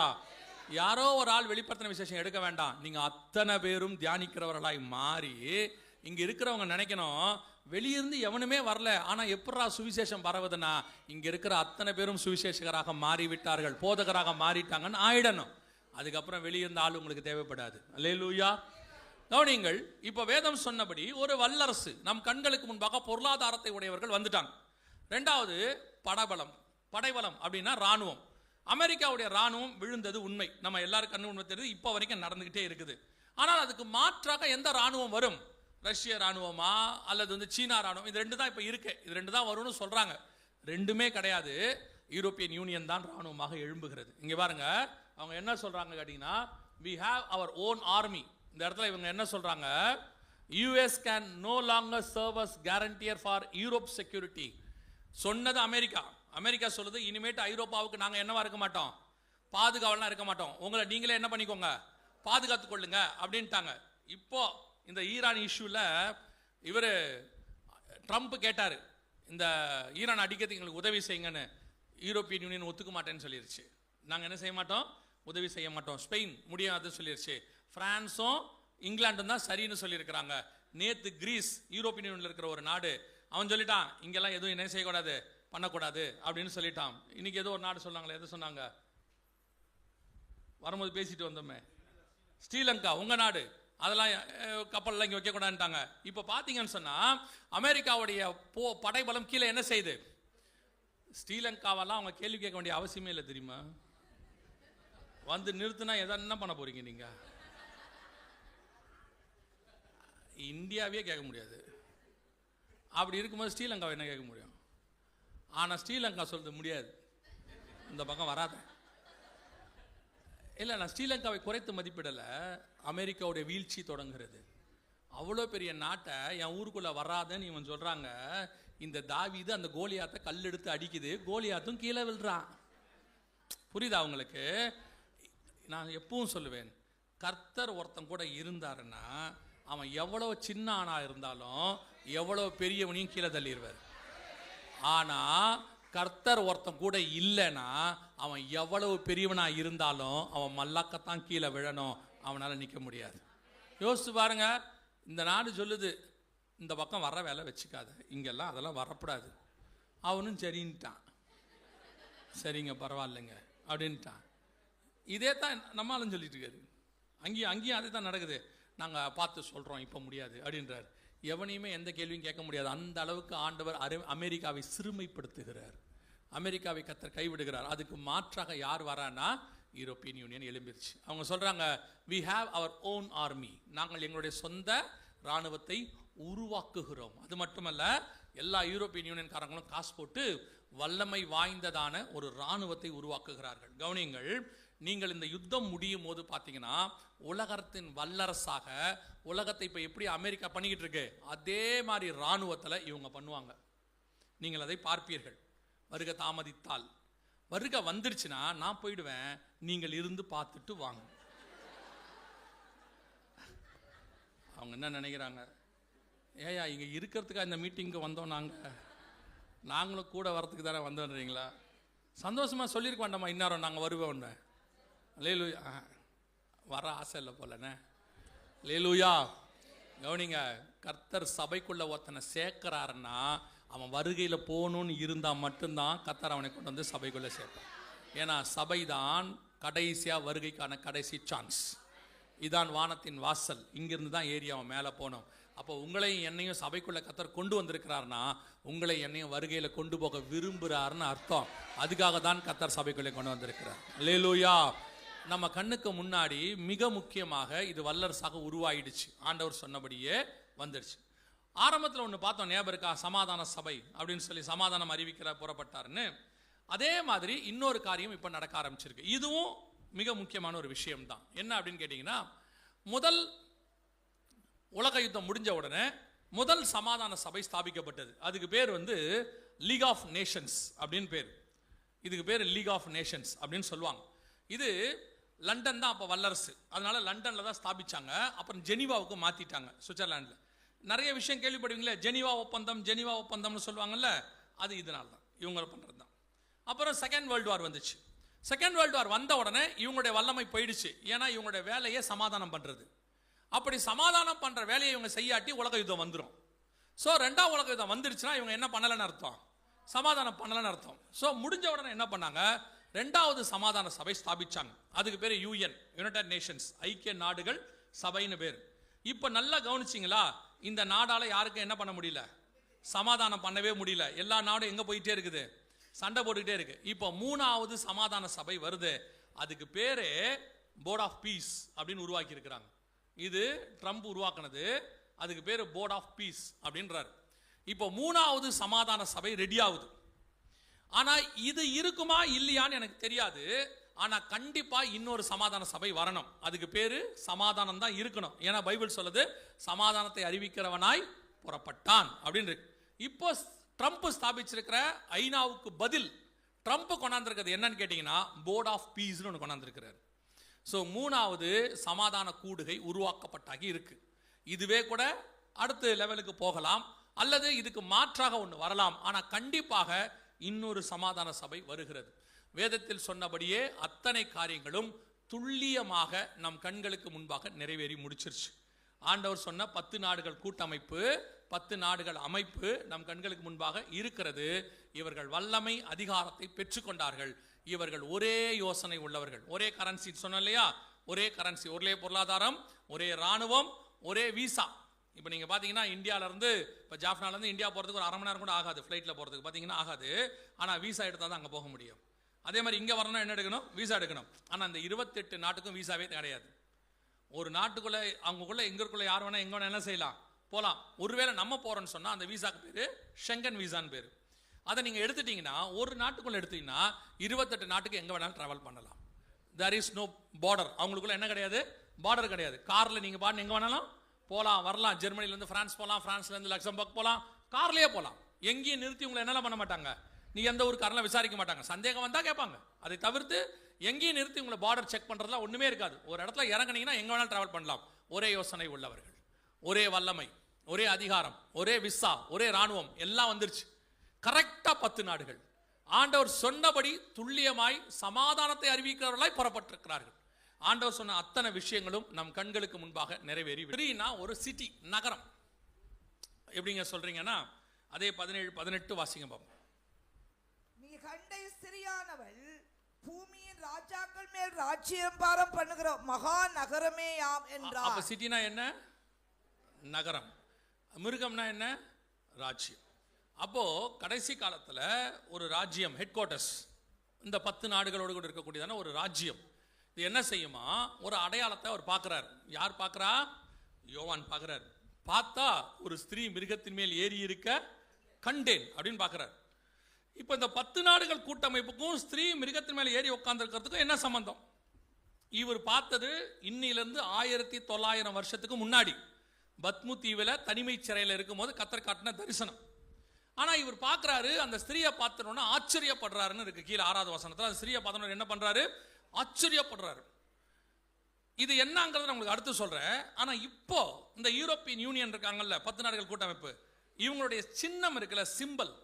ஒவ்வொரு நாட்டுக்கும் இப்போ உங்களுக்கு வாழேந்திய சிங்கம் இருக்குல்ல, அதான் உங்கள் நாட்டுடைய சின்னம். அதே மாதிரி இந்த யூரோப்பியன் யூனியனுடைய சிம்பல் பாருங்களேன். இதான் யூரோப்பியன் யூனியனுடைய சிம்பல். இதான் யூரோப்பியன் யூனியனுடைய சிம்பல். யூரோப்பியன் யூனியன் முழுக்க எங்க போனீங்கனாலும் இந்த சிம்பலை நீங்க பார்க்க முடியும். நான் ஒவ்வொன்றா சொல்கிறேன். அது அந்த பக்கம் இருக்கிறது அவங்களுடைய மாதாந்திர சஞ்சிகை, மந்த்லி மேகசின். அது கீழே இருக்கிறது வந்து அவங்களுடையதான புக்கில் வரக்கூடியது. இந்த இடத்துல இருக்கிறது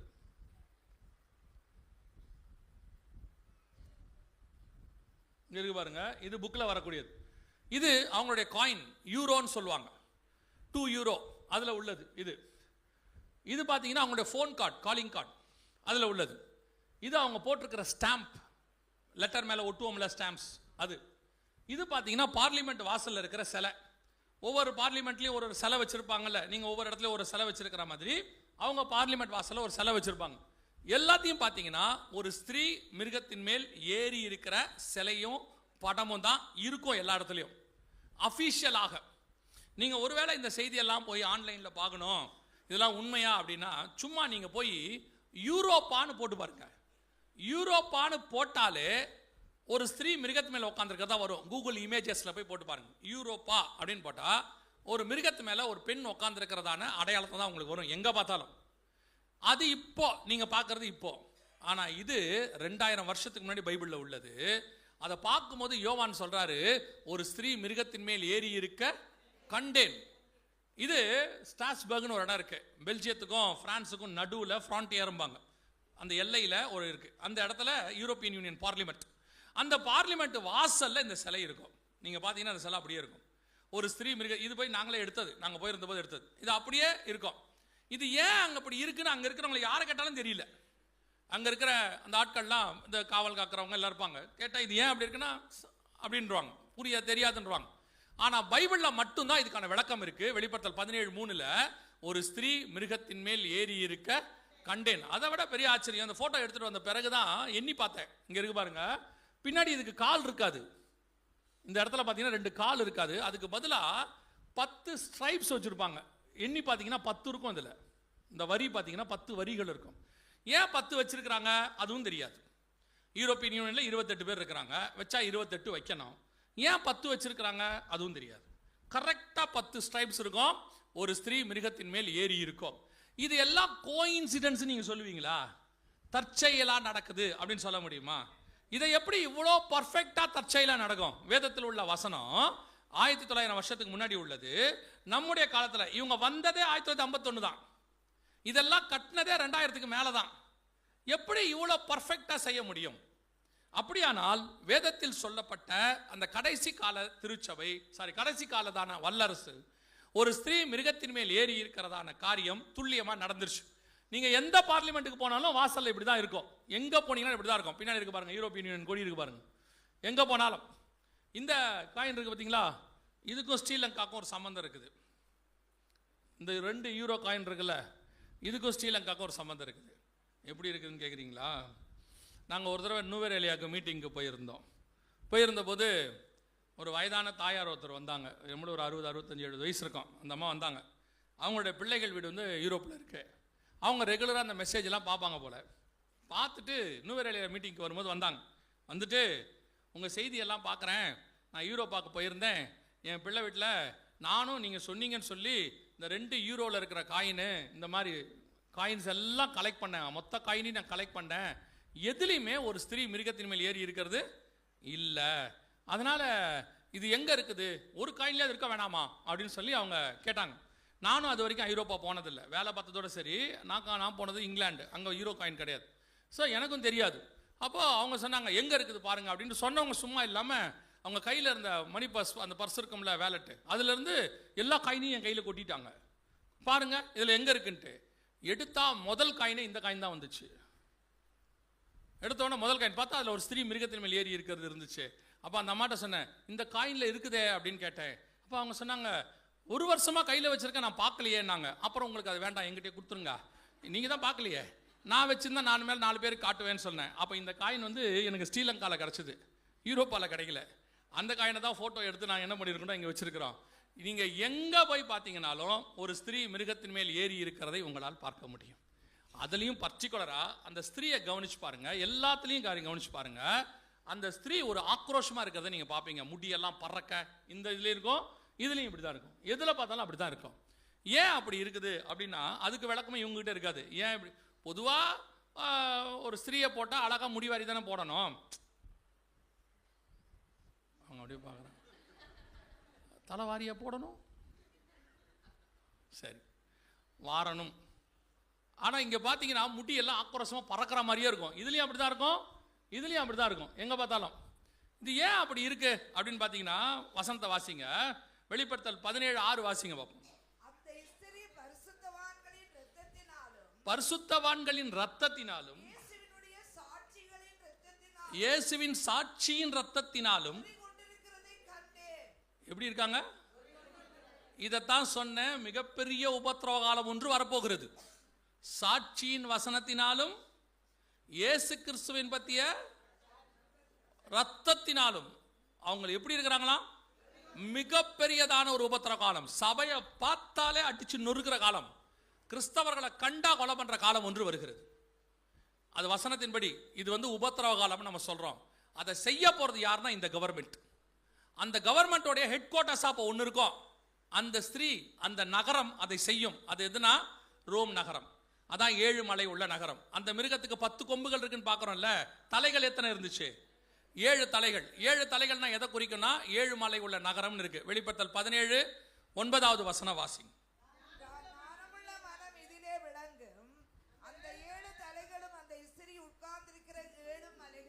ஒரு ஸ்திரீ விட்டு கொடுக்குதா பார்த்தீங்களா?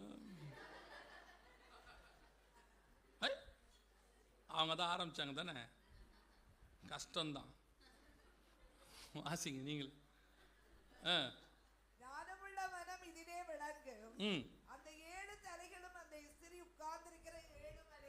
ஸ்திரீ உட்கார்ந்திருக்கிற 7 மலை. ஸ்திரீனா நகரம். 7 மலைக்கு மேல இருக்கிற நகரம் எது? ரோம் நகரம் தான் 7 மலைக்கு மேல இருக்குது. குயிரினல், விமினல், கேபிட்டலின், அவென்டின், பாலண்டின், சீலியன், எஸ்குயிலின் அப்படின்னு சொல்லுவாங்க. 7 மலைகள். இந்த 7 மலைகளுக்கு மேலே அமைக்கப்பட்ட நகரம் தான் ரோம் நகரம். ஸோ அந்த நகரம் தான் பரிசுத்தவான்கள் ரத்தத்திலும் இயேசுவின் சாட்சியின் ரத்தத்திலும் எப்படி இருப்பாங்க? வெறி கொண்டு இருக்க கண்டேன். அதான் இப்போ நடக்க போகுது. அது யாரா இருக்கும்? யூரோப்பியன் யூனியனை நடத்தக்கூடியதாக இருக்கும். ஸோ ஒரு மிக மோசம். இந்த யூரோப் 10 நாடுகளில் ஒன்று தான் இட்டாலி. இட்டாலியோட தலைநகரம் தான் என்னது? ரோம். அவங்க தான் இதை செய்ய போறாங்க. இது அவ்வளவும் பைபிளில் இருக்கு. ஸோ இந்த முடி ஏன் பறக்கிற மாதிரி ஆக்ரோஷமா இருக்குது அப்படின்னு சொல்லி கேட்டீங்கன்னா, வேதத்தில் சொன்னபடியே துல்லியமாய் ஒவ்வொரு காரியமும் எழுத்துக்கு எழுத்து அப்படியே நிறைவேறிக்கிட்டே இருக்கு. அதில் இன்னொரு பெரிய ஆச்சரியம், அங்கே இருக்கிறவங்க யாருக்குமே அது தெரியலனா எனக்கு தெரியும், நான் அப்படி சொல்ல வரல. அது ஏன் வச்சிருக்கிறாங்கன்னு அங்கே இருக்கிறவங்களுக்கு தெரியல. ரொம்ப அற்புதமாக ஒரு விஷயம் இருந்துச்சு. வாசிங்க தானியேல் புஸ்தகம் 7ஆம் அதிகாரம். தானியேல் புஸ்தகம் 7ஆம் அதிகாரம் 2-3 வசனங்கள் வாசிங்க. தானியேல் சொன்னது, ராத்திரி காலத்தில் எனக்கு உண்டான தரிசனத்திலே நான் கண்டது என்னவென்றால், இதோ வானத்தின் 4 காற்றுகளும் பெரிய சமுத்திரத்தின் மேல் அடித்தது. 4 காற்றுகளும் பெரிய சமுத்திரத்தின் மேல் அடித்தது. அப்பொழுது ஒவ்வொரு ரூபமுள்ள 4 பெரிய மிருகங்கள் சமுத்திரத்திலிருந்து எழும்பின. மிருகங்கள்னா எதை குறிக்குது? ராஜ்யம். அப்போ ஒரு ராஜ்யம் எழும்புறதுக்கு முன்னாடி என்ன வீசணும்? காற்று வீசணும். அந்த 7ஆம் அதிகாரம் 2ஆம் வசனத்தில் இருக்கு. காற்று வீசிற்று, அப்பொழுது 4 பெரிய மிருகங்கள் சமுத்திரத்திலிருந்து எழும்பின. அப்போ ஒரு மிருகம்னா ராஜ்யம். ஒரு ராஜ்யம் எழும்புறதுக்கு முன்னாடி என்ன வீசணும்? ஒரு காற்று வீசணும். இது 2500 வருஷத்துக்கு முன்னாடி பைபிள்ல இருக்குது. சரியா? தானியேல் எங்க இருக்கும்போது இவர் இதெல்லாம் பார்க்கறாருன்னா, பாபிலோன் மேதிய பெர்ஷியா சாம்ராஜ்யத்தில் இருக்கும்போது அதை பார்க்கறாரு. பாருங்க, இது அதே இடத்துல இருக்கக்கூடியதான ஒரு கல்வெட்டு. பார்லிமெண்ட் வாசல்ல இருக்கும், ஸ்ட்ராஸ்பர்க்ல இருக்கும். நான் அதனால தான் அடிக்கடி சொல்வேன், நீங்கள் எருசலேமை சுற்றி பார்க்க போகிறத விட இந்த ஸ்ட்ராஸ்பர்க்கு போயிட்டு வந்தீங்கன்னா நிறைய இன்ஃபர்மேஷன் கிடைக்கும். எருசலேமை பார்க்க வேணாம்னு சொல்லலை, நீங்கள் பார்க்க வேண்டியது இந்த சிட்டி தான். இது உள்ளதான் அந்தி கிறிஸ்து வரப்போகிற கவர்மெண்ட்டுக்கான எல்லா ப்ரூஃப்ஸையும் வச்சுருப்பாங்க. வெளியரங்கமாக இருக்கும், நீங்கள் பார்க்க முடியும். இங்கே பாருங்க என்ன போட்டிருக்கு பாருங்க. இந்த இடத்துல படிக்க முடியுதா உங்களால்? இது நான் நைட்டில் எடுத்தேன், அதனால இருட்டாக இருக்குது. என்ன போட்டிருக்கு தெரியுதா? A wind from Europe. ஐரோப்பாவிலிருந்து ஒரு காற்று வீச போகிறதுன்னு போட்டிருக்கிறாங்க. இது வச்சது 2012க்கு மேல. பைபிள்ல உள்ளது 2500 வருஷத்துக்கு முன்னாடி. இவன் ஏன் அப்படி போட்டிருக்கிறான்? A wind from Europeன்னு. ஐரோப்பாவிலிருந்து ஒரு காற்று என்ன செய்ய போகுது? வீச போகிறது.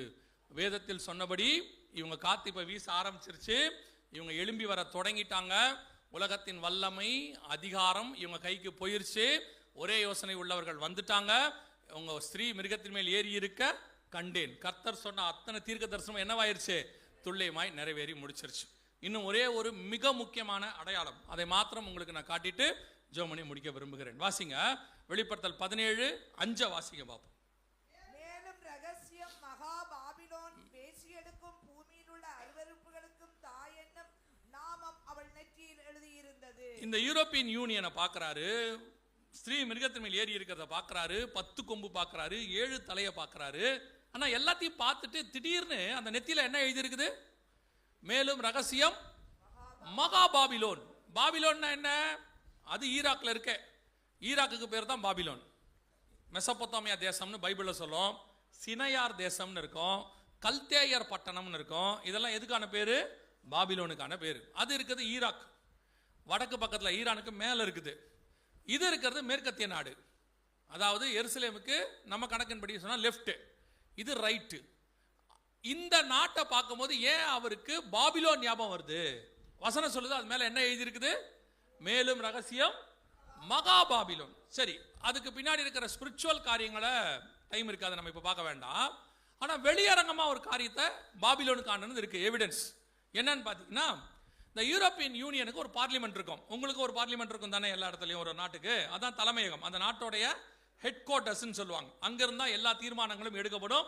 அங்கதான் ஜனாதிபதி, பிரதமர், எம்பிஸ் அத்தனை பேரும் அங்கதான் இருப்பாங்க. ஸோ அதுதான் வந்து ஒரு நாட்டுடையதான வெரி இம்பார்ட்டன்ட் பிளேஸ். அதே மாதிரி யூரோப்பியன் யூனியனுக்கு ஸ்ட்ராஸ்பர்க்ல ஒரு பார்லிமெண்ட் இருக்கு. இதான் அந்த பார்லிமெண்ட், இங்க இருக்கு பாருங்க. இந்த பார்லிமெண்டோடையதான வடிவம் அதை எப்படி கட்டி இருக்கிறாங்கன்னு கேட்டீங்கன்னா, பாபேல் கோபுர வடிவில் கட்டியிருப்பாங்க. இதே ஷேப்ல கட்டியிருப்பாங்க, சேம் ஷேப். இது என்ன ஷேப்னு கேட்டீங்கன்னா, அகழ்வாராய்ச்சியில ஈராக்ல அதை தோண்டி எடுக்கும் போது இந்த அமைப்புல தான் பாபிலோன் இருந்திருக்குன்னு சொல்லி அவங்க வெளியிட்ட படம். இந்த படத்தை மாடலா வச்சுக்கிட்டு தான் இதை கட்டியிருக்கிறாங்க. அப்படியே சேம் ஹெட் குவார்ட்டர்ஸ் அப்படியே இருக்கும். நீங்க நல்லா கவனிச்சீங்கன்னா இருப்பாங்க, படிப்படியா அப்படி இறங்குது பாத்தீங்களா? இதுலயும் பாருங்க, அப்படியே படிப்படியா இறங்கும் அப்படியே. அதுவும் இந்த பக்கத்துல இருந்து பாத்தீங்கன்னா இந்த ஷேப் அப்படியே தெரியும், நேரா தெரியும்.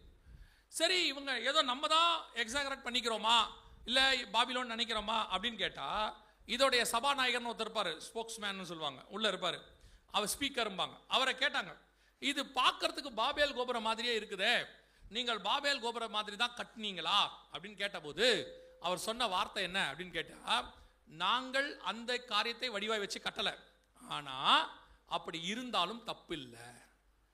அன்னைக்கு பாபிலோன் எப்படி உலகத்துக்கு மையமா இருந்துச்சோ, அதே மாதிரி நாங்கள் ஒரு நாள் உலகத்துக்கு என்னவா இருப்போம்? சென்டராக இருப்போம். சோ இது பாபிலோன் என்பதில் எங்களுக்கு ஒன்றும் வருத்தம் இல்லை அப்படின்னு சொன்னார். இது அவங்க தெரிஞ்சு கட்டினாங்களா தெரியாங்க கட்டினாங்களாங்கிறது ரெண்டாவது. ஆனா அவர்கள் பாபிலோனை போல இருக்கிறதே அவர்கள் பெருமையாய் நினைக்கிறார்கள். சரி, இதை ஒன்றை மட்டும் வச்சுக்கிட்டு இவங்க பாபிலோன்னு சொல்லிடலாமா அப்படின்னு கேட்டீங்கன்னா அதுவும் இல்லை. அடுத்து கவனிங்க, இது அவங்களுடைய செமினாருக்கு போட்ட போஸ்டர். இப்போ நம்ம மீட்டிங்ஸ்க்கெல்லாம் ஒரு போஸ்டர் போடுவோம்ல, இப்போ இந்த மீட்டிங் வச்சா கடைசி கால சத்தியம், அடையாளம் ஏதோ ஒன்று வைப்போம். அதுவே ஒரு வர்ஷிப் லீடர் வராருன்னா ஆராதனை பெருவிழான்னு வைப்பீங்க. ஒரு ஹீலிங் உள்ளவர் வந்தாருன்னா சுகமளிக்கிற திருவிழான்னு வைப்பீங்க. அதுக்கு ஒரு பேர் வைப்பீங்கல்ல. அதே மாதிரி இதே யூரோப்பியன் யூனியன்காரங்க ஒரு செமினார் வச்சாங்க, மிக முக்கியமான செமினார். அந்த செமினாருக்கு அவங்க வச்ச தீம், அவங்க எதை சொல்ல விரும்பினாங்கன்னா, தாங்கள் பாபிலோன் என்பதை சொல்ல விரும்பினாங்க. இதான் அவங்க போட்ட போஸ்டர். இந்த போஸ்டர்ல தான் பல விதமான உண்மைகள், இன்னும் சொல்ல போனா பைபிள்ல உள்ளது எல்லாம் கன்ஃபார்ம் ஆச்சு. இவங்க தான் அந்த கடைசி ஆட்கள் என்பதற்கான 100% தெளிவு இந்த போஸ்டர் வழியாக உலகத்துக்கு தெரிஞ்சிச்சு. இது சபைக்கு தெரியணும், அவ்வளவுதான். உலகத்துக்கு தெரிஞ்சு பிரயோஜனம் இல்லை. உலகத்தார் ஏற்றுக்கொள்ள தான் போறாங்க. அதை உலகத்தார் எதை வேணாலும் ஏற்றுப்பாங்க. ஆனா சபை இந்த உண்மை தெரிஞ்சால்தான் வருகைக்கு ஆயத்தப்பட முடியும். இந்த கவனிங்க, இதை பாருங்க. அவங்க ஃபர்ஸ்ட் தாங்கள் பாபிலோன் என்பதை அவங்க நிரூபிச்சுட்டாங்க. தாங்கள் பாபிலோனே அவங்களுடைய சிம்பலாக என்ன செஞ்சுட்டாங்க? வச்சுட்டாங்க. ரெண்டாவது, அந்த செமினாருக்கு அவங்க போட்ட போஸ்டர்ல அவங்க எழுதியிருக்கிறதான தீம் பாருங்க. நாம எப்பவுமே சொல்றோம்ல, கடைசி கால அடையாளங்கள், சுகமளிக்கிற பெருவிழா, அற்புத திருவிழா இப்படி போடுறோம்ல, அந்த மாதிரி அந்த போஸ்டர்ல என்ன போட்டிருக்கிறாங்கன்னா, Europe many tongues one voice அப்படின்னு போட்டிருக்காங்க. அவருடைய அர்த்தம் என்ன அப்படின்னு கேட்டீங்கன்னா, ஐரோப்பா, டங்ஸ்னா ரெண்டு அர்த்தம் இருக்கு. நாக்குன்னு சொல்லலாம், பாஷைன்னு சொல்லலாம்.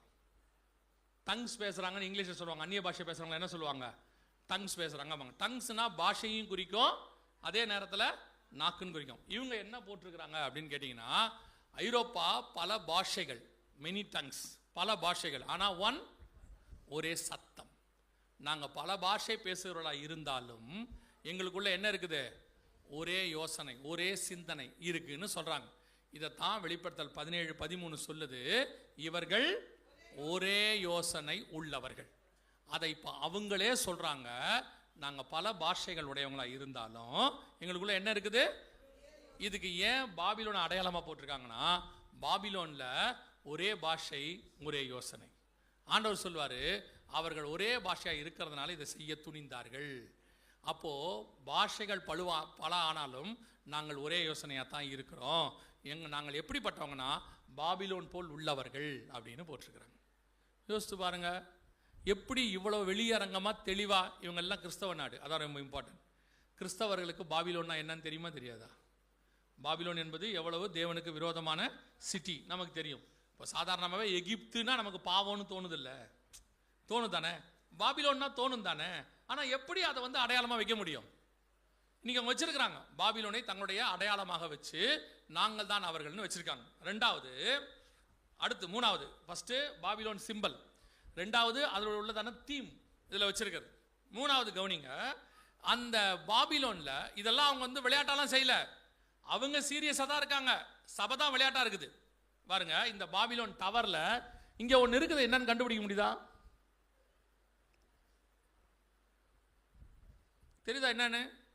பார்த்துருக்கீங்களா? அது என்னன்னு பார்த்தது இல்லையா? பார்த்துருக்கீங்களா இல்லையா? இது என்னது? உயரமான பில்டிங் கட்டும்போது ஒரு கிரேன் போடுவாங்க, பார்த்துருக்கீங்களா? ரொம்ப உயரத்தில் பெரிய பெரிய பில்டிங் கட்ட ஆரம்பிக்கும் போது என்ன பண்ணுவாங்க? ஒரு கிரேன் போட்டு அவங்க பெரிய பெரிய காரியங்களை மேலே தூக்கிட்டு போய் கட்ட தொடங்குவாங்க. ஆனால் பாபேல் கோபுரம் தான் கட்டத்தை நிறுத்தியாச்சே. ஆதியாகமத்தின் புஸ்தகம் 11ஆம் அதிகாரம் 8வது வசனம் வாசிங்க. ஆதியாகமம் 11:8 வாசிங்க. அப்படியே கர்த்தர் அவர்களை அவ்விடத்திலிருந்து பூமியின் மீதெங்கும் சிதறப்போக பண்ணினார். அப்பொழுது நகரம் கட்டுகிறதை விட்டு விட்டார்கள். என்ன பண்ணிட்டாங்க? அப்ப விட்ட கட்டடத்துல திருப்பி கிரேன் போட்டிருக்காங்கன்னா என்ன அர்த்தம்? திருப்பி கன்ஸ்ட்ரக்ஷன் ஆரம்பிக்குதுன்னு அர்த்தம். இது விளையாட்டா செய்வாங்களா? இந்த யாராவது சும்மா பண்ண முடியுமா?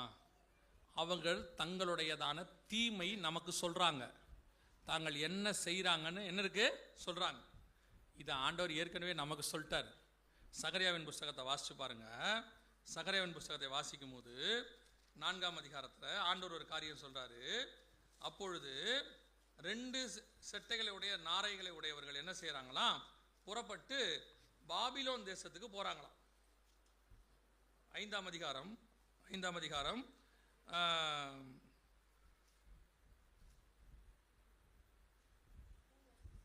வாசிங்க.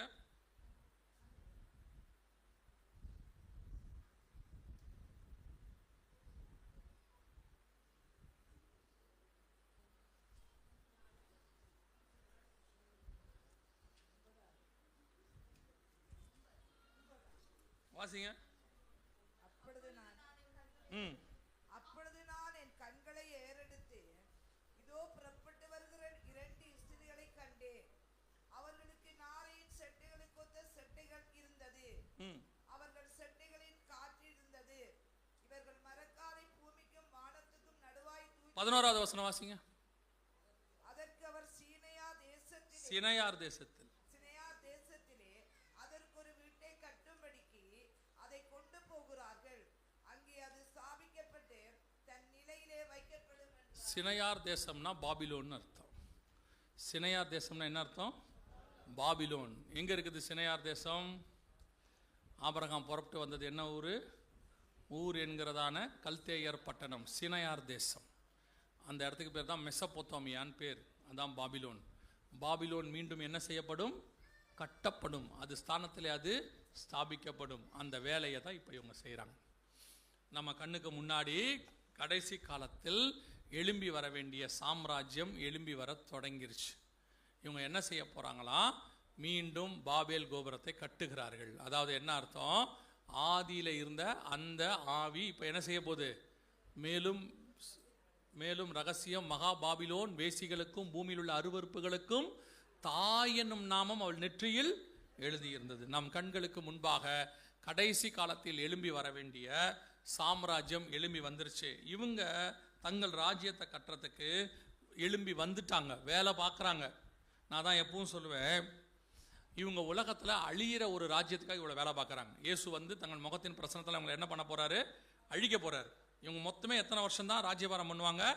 7 வருஷம். இதெல்லாம் ஸ்தாபிக்கிறதுக்கான நேரம். இப்போ கொஞ்சம் கொஞ்சமாக உலக பொருளாதாரத்தை கையில் எடுக்கிறாங்க, அதிகாரத்தை கையில் எடுக்கிறாங்க, கொஞ்சம் கொஞ்சமாக செய்கிறாங்க.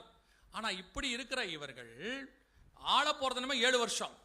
ஆனால் அதுக்கு யோசிச்சு பாருங்க, அதுக்கு இத்தனை நாட்டு தலைவர்கள், உலகத்தில் இருக்கிற இவ்வளோ மக்கள் அத்தனை பேர் சேர்ந்து எப்படி செய்கிறாங்க?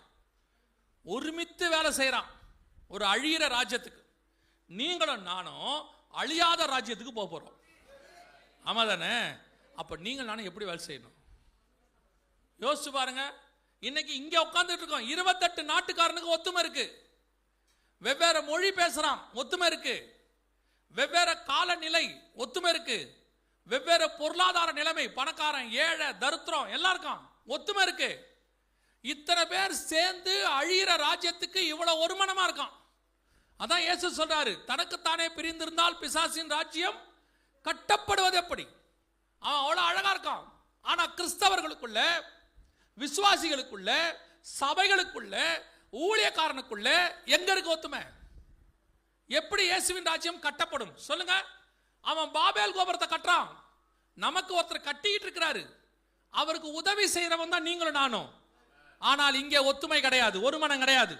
அந்த சர்ச்சுக்கு நான் வரமாட்டேன், இந்த சர்ச்சுக்கு நான் போக மாட்டேன், அந்த ஊழியக்காரன் எனக்கு பிடிக்காது, இந்த ஊழியக்காரன் அவருக்கு பிடிக்காது, அவர் வந்து உட்கார இடத்துல நான் உட்கார மாட்டேன், அவரு கூட நான் பேச மாட்டேன், உன்னை எல்லாம் வச்சுக்கிட்டு எப்படி பரலோக ராஜ்யத்தை கட்டுறது அப்படின்னு கேட்கணும். நான் கேட்க மாட்டேன். எப்படி கட்ட முடியும்? யோசிச்சு பாருங்க. பிசாசுக்கு வேலை செய்யறவன் அவ்வளவு ஸ்ட்ராங்கா வேலை செய்யறான், அவனுக்கு ஒத்துமை இருக்கு. அதான் நான் சொல்லுவேன், தேவனுக்கு கிடைத்த ஊழியக்காரனை விட பிசாசு கிடைச்ச ஊழியக்காரன் நல்லவன். அவனுக்கு ஒத்துமை இருக்கு பாருங்க, அவன் இவ்வளவு தூரம் செய்யறான். ஒரு காரியத்துல ஒரு மனமா இல்லாம எப்படி நம்ம செய்ய முடியும்? நீங்களும் நானும் இன்னும் விழிக்காவிட்டால் நீங்க மத்தவன் மேல குறை சொல்லிட்டு தெரியுறிய. அவங்க உள்ள விட மாட்டாங்க, அவங்க தடுக்குறாங்க, அவங்க சுவிசேஷம் சொல்லக்கூடாதுன்னு சொல்றாங்க அப்படின்னு. எந்த காலத்துல ஒத்துக்கிட்டான் நம்மள? ஏசுநாதரே ஊருக்குள்ள விட மாட்டேன்னு சொன்னவன் தானே. எங்க பட்டணத்துக்குள் வர வேணாம், கிராமத்துக்குள்ள வர வேணாம் தானே சொன்னா. எந்த காலத்துல நம்மளை ஒத்துக்கிட்டான்? ஆனா எல்லா காலத்திலும் சபைதான் ஜெயிச்சச்சு, எதிர்த்தவன் ஜெயிக்கல. பாதாளத்தின் வாசல்கள் ஒரு நாளும் சபையை மேற்கொள்ளாது, அதான் வாக்கு தத்துவம். ஆனா ஏன் அவங்க ஜெயிச்சாங்க தெரியுமா? அவங்க எல்லாரும் ஒரு ராஜ்யத்துக்கு ஒழுங்கா வேலை பார்த்தாங்க.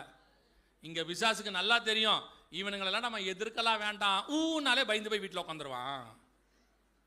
ஏன் அப்படின்னு கேட்டா, இந்த பயல்கிட்ட தான் ஒத்துமையே கிடையாது. 4 மாடு 4 பக்கம் இருக்குமே, 4 மாடு ஒன்னா தான் சிங்கம் பயந்து ஓடும். அது பைபிள் கதை.